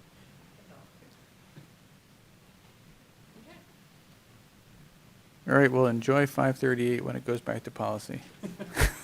All right, other questions on 538? All right, we are on to information. Anybody's got information and announcements? Announcements, I know under committee reports, Ellen, you were going to give us an update on LAC. And for the public, that's Legislative Action Committee. Right, so one of our new committees is the Legislative Action Committee, and we've been meeting now, once a week for a few weeks. And I want to really first thank all of the people who have been interested in participating and the people who are participating, because the time that they've already given is great, and I really appreciate it. What we have talked about recently is a forum, and we've decided to have a forum for a candidate forum where the community would have an opportunity to talk to our state representatives in their respective districts and ask them questions pertaining to education. The two candidates for each 49B and A. For 49B and for 49A, and they will both meet at the same time right here at the Edina Community Center at 7 o'clock on October 9th. And we are proposing that the forum is going to start at 7 with opening comments opening statements from the candidates, 3 minutes each, and then questions from the moderator. And there will be a time for questions from the audience. So this is going to be about 45 minutes of questions. Closing statements will be at 8 o'clock for 2 minutes each. And if you have any questions about this format, we can change it right now. How are you handling the questions submitted by the audience? I know with League of Women Voters, they have a way that they do it, because you may get more than you have time for, so how are you going to filter? I think we'll have we'll have people gathering questions, and we will be having I think it'll run the plan is to have it run just like League of Women Voters. So we'll select the questions that seem most pertinent and or don't duplicate something that's already been asked. And so we'll have as much time for as many questions as possible.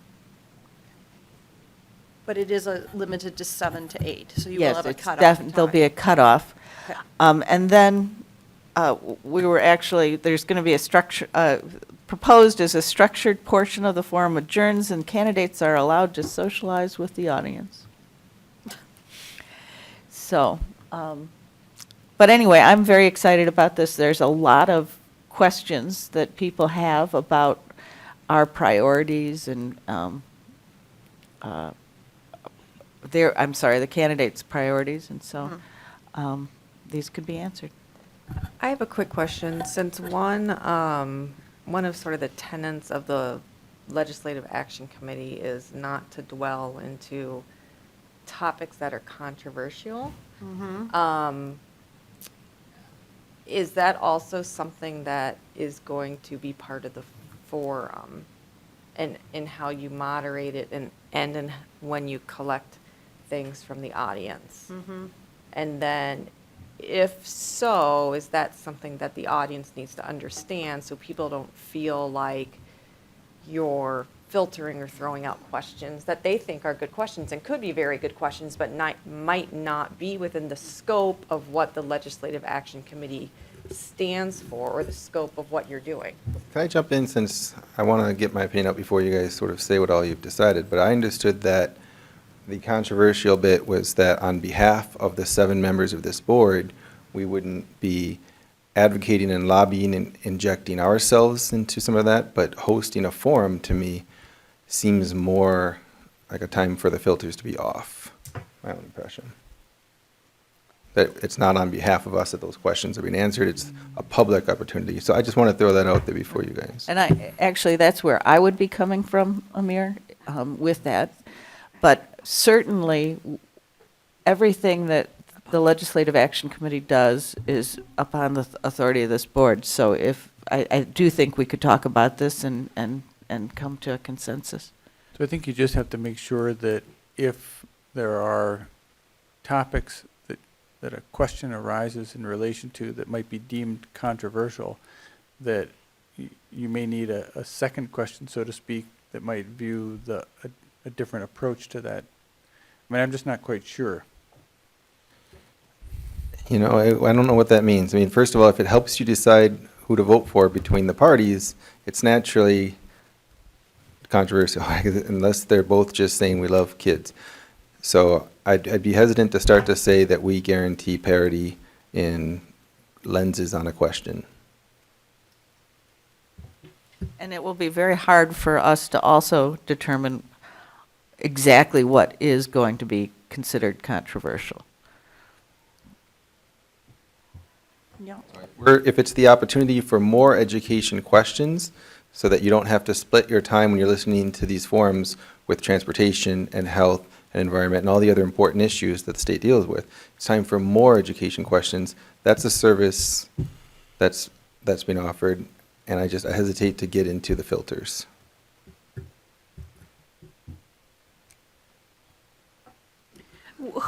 Okay, since you're dividing it into 2 rooms, and you and Owen are our representatives, are you conquering and dividing? Are each of you taking an A and a B?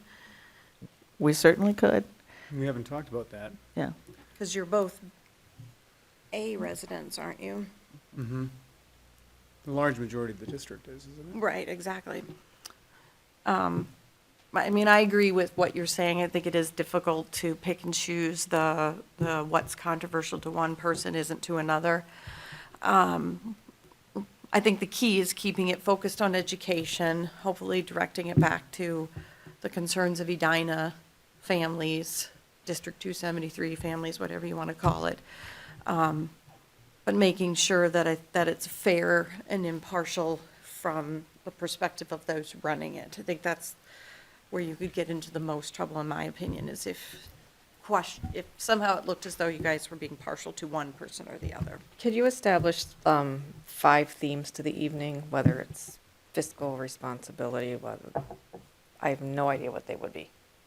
But then say, these are our themes for the evening, please ask us whatever questions you want about these themes. So then It it's, puts parameters on it. I like that yes, idea. they're just, but they're very loose. But then it's a little bit of, so it's not some, and this might not even happen. I don't want to generate any sort of soundbite or controversy that we don't have to generate. Yeah, negativity. And that's wise, it's wise, and yet you're still shutting out questions that we might not have even considered, things the state deals with in particular, teacher licensing, you know, all sorts of things that aren't necessarily on our daily considerations. And so we say, well, what about special education? We say, and we can list a lot.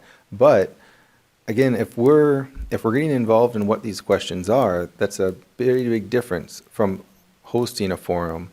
You sound like an excellent moderator. Yeah, I was going to say, Amir. I have movie tickets then. And you're B. You can do one room and I'll do the other one. No, I think Amir's really got I think he's got a good point. I mean, you're obviously going to couch it in education-based questions, but Amir has a really good point. I mean, they could go all kinds of directions, and I think the key is to be so impartial. Like know, League of Women Voters, usually the moderator is not from the district, right? Right. I think you should have 1 or 2 filters, humans as filters that go to you guys. So a school board member is not the one filtering the questions. I think that is one level of separation you absolutely want to have. School board member is But- not the filter. Is not the filter. One of you two should not be the filter. You are the reader and the moderator, but somebody else or 2 people or 3 sit on the side, collect questions. They're due 10 minutes at a time. Who's that You know- going to Whatever. be? I don't care. It's but they're worth, just- it's worth pursuing this they're type of just idea. not a school I'd board forgotten about the League of Women Voters outsider You want to go further? role, Yeah. and that gives a lot of reassurance to people who have these worries about You know, so maybe we bias. could have opt-in or opt-out, we could look at it that way, because I think what we're looking at is, for instance, we are not really interested in entertaining the academic balance bill. That seems to be an area that has a pretty strong divide. I don't think we have the right to kick it out. Well, but, so that's the question, how do you deal with that question? But to Amir's Well, point, you I know- would say if the question came You know, up, thinking this out loud, you know put what's it out interesting? there What's and you let interesting is them answer it. we're not representing that. No. That's the cutoff. It's We just just don't a want to question. represent it, Well, so but that's we can why- let somebody talk about it. That's why what Matt said kind of makes sense, because if if a school board member is vetting the question, Mhm. it sounds as if it's a school board directed question. If you Mhm. pick somebody as the vetter, then we're just the Yep. host. What I think would be an absolutely ideal thing, and I'm not still poking at you, Amir, is that if there is a way to have an educator or two from outside the district actually be the ones vetting the questions, so that they have a lens of, does this touch the classroom at all? So if somebody talks about emissions, right? Does that touch the classroom? The buses have a high gas emission, they'll have to, it's not us. I don't think we could even cut that out. Busing is part Probably of not, education. probably not, but I'm Oh, we just saying could, that. I can look to see if we can find some You could find educators. 2 teachers in each room that filter it. That's how I would do it. Government history Oh, teachers. good idea. Outside the district, it was the League Outside of the Women district. Voters mentality, and I think there's a lot of, I think there's just a lot of professionalism to that. Yeah. there is, because they've got no vested If you could stake. find 2 physics teachers from other districts. Right. then you could- And Mayor. but I'll share. the League of Women Voters might be able to give you leads on individuals. Names. Oh, for moderators. Yeah. There you go. Reach out to them. Well, for question vetters. The other thing would be good to And you couch, were a leaker, weren't you? Yeah. to couch the discussion in that the Edina School Board is hosting this, but it does not represent our views on any of these topics. One of those little. Like the ticker that goes at the bottom of the Disclaimer. The disclaimer, yeah. Exactly. Exactly. Can you tell I'm a cautious person? Are there other concerns or questions about what's going on? I would you- just, sorry. I would just say that, thinking back to some of the debates last year that took place during the election timeframe, depending on who the moderator was, I would be respectful but real tight to time. I think the League of Women Voters does an excellent job with time, and I think when sometimes these things get thrown together, later on it can become a little less controlled, so I would say. Give a mouse a cookie, right? Yep. Exactly, yes. I totally support you on that. So I think sticking to time, I think independent question vetters, 2 of them teachers outside the district, maybe even recommended by League of Women Voters, and that's Yeah. all I will say. So And that's- any comments on moderators? You should have one. Besides, we should have one. I was just going to ask, I know you mentioned an opening statement and a closing statement. Obviously, you'll tell the candidates that that's the format. Are you giving them a pre-written question? Or are you going to leave all questions to the audience? Yeah, no, they'll have some pre-written questions. But should we do that? Was my next question. Yes, I think so. Because we just all agreed that we shouldn't have our, that we're just hosting it. And that we shouldn't have our thought, because whatever question you write has some board thought in it. Do you know what I'm saying? So do we want to keep it to just audience questions? I see that, I would see that a bit concern. I would keep it to just audience questions. And I know that's Trust probably the not audience. ideally what you wanted, but I'm just wondering if it keeps us Well, I'm just thinking about what I would be like if I was up there. So more protected, that, again, we're not influenced by whatever questions we're So, proposing. by the way, whoever you have vetting the questions might start with, a couple questions in their pocket in case it's slow to get questions from the audience. I mean, that's the only thing, is that you don't want to show up and have no questions and then. Well, okay, so, and from my perspective, we're going to be trying to build a platform. And there are many platform items that I would like to be able to ask these candidates. And even to the extent that these are already on, how do you feel about the Minnesota School Board Association's platform, on legislative action? Well, we could state what one of those was while we ask the question. I'm just going to say, for me, I'd say let's I think we can trust the parents. keep it to the. Okay, yeah, well, the vote. that's fine, that's fine. Just because we also haven't Couple of approved the questions. platform and things like that. I just missed it. Is it recorded and televised, or it's on the internet? What was the availability, or just those in the room? We don't have a budget, so it will only be for those in the room. Okay. And secondly, I kind of recall some kind of a disclaimer to questions along the lines of, make sure your question is oriented to both candidates and not something that's specific to somebody. Do you guys recall things like that? Yeah. That's a good one. Because I don't think when the league does theirs, that it's ever, Erica, you said da-da-da about Amir. Can you answer that? I mean, generally, it's just a stock question. I think that's a good thing to keep filtered.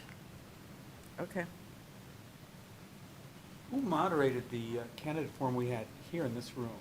That was Parent Leadership Council, was so pretty well whoever done. the leaders of that were, but again, they're parent residents. Instead of an outsider, you mean maybe that type of an organization as a consideration? I'd be willing to consider that, too. Okay. Well, thank you. Do you want to ask Mr. Butner about possible filming and if that would be expensive? I can check into that for you. Also, maybe this school video club that might be able to do it. Okay. Because if it's in two rooms, we have equipment in here, but we wouldn't have the equipment in the other room. And we were not going to use this room because of the delicate equipment that we have in here. I've been told. The delicate. It would be, the whole, Remember the breakdown? thought about this, if you have What? two separate rooms. We had a breakdown here in November, February. Anybody It didn't would like, record? you would Oh. have to choose what room you'd like to look at. Right? So you have two different tapes from you. You get what? I don't know. You guys figure it out. If you could tape it, you could then post it as a YouTube. Oh, I totally agree. You did indicate what 100%. is, right? Yes. 49, yeah. Okay, so we will look into the ability to tape it. It would be really useful, and I hope that we could, but we really are operating without a budget, so. But yeah. All right, great, thank you. Thank you for all your work on this, Owen and Ellen. How long is it going to be again? 1 hour. 1 hour for each of them, okay. Were you paying attention? Yeah, I'm it's gonna at do the same, There was a it's the lot. same time. I just suggested like 5 good things.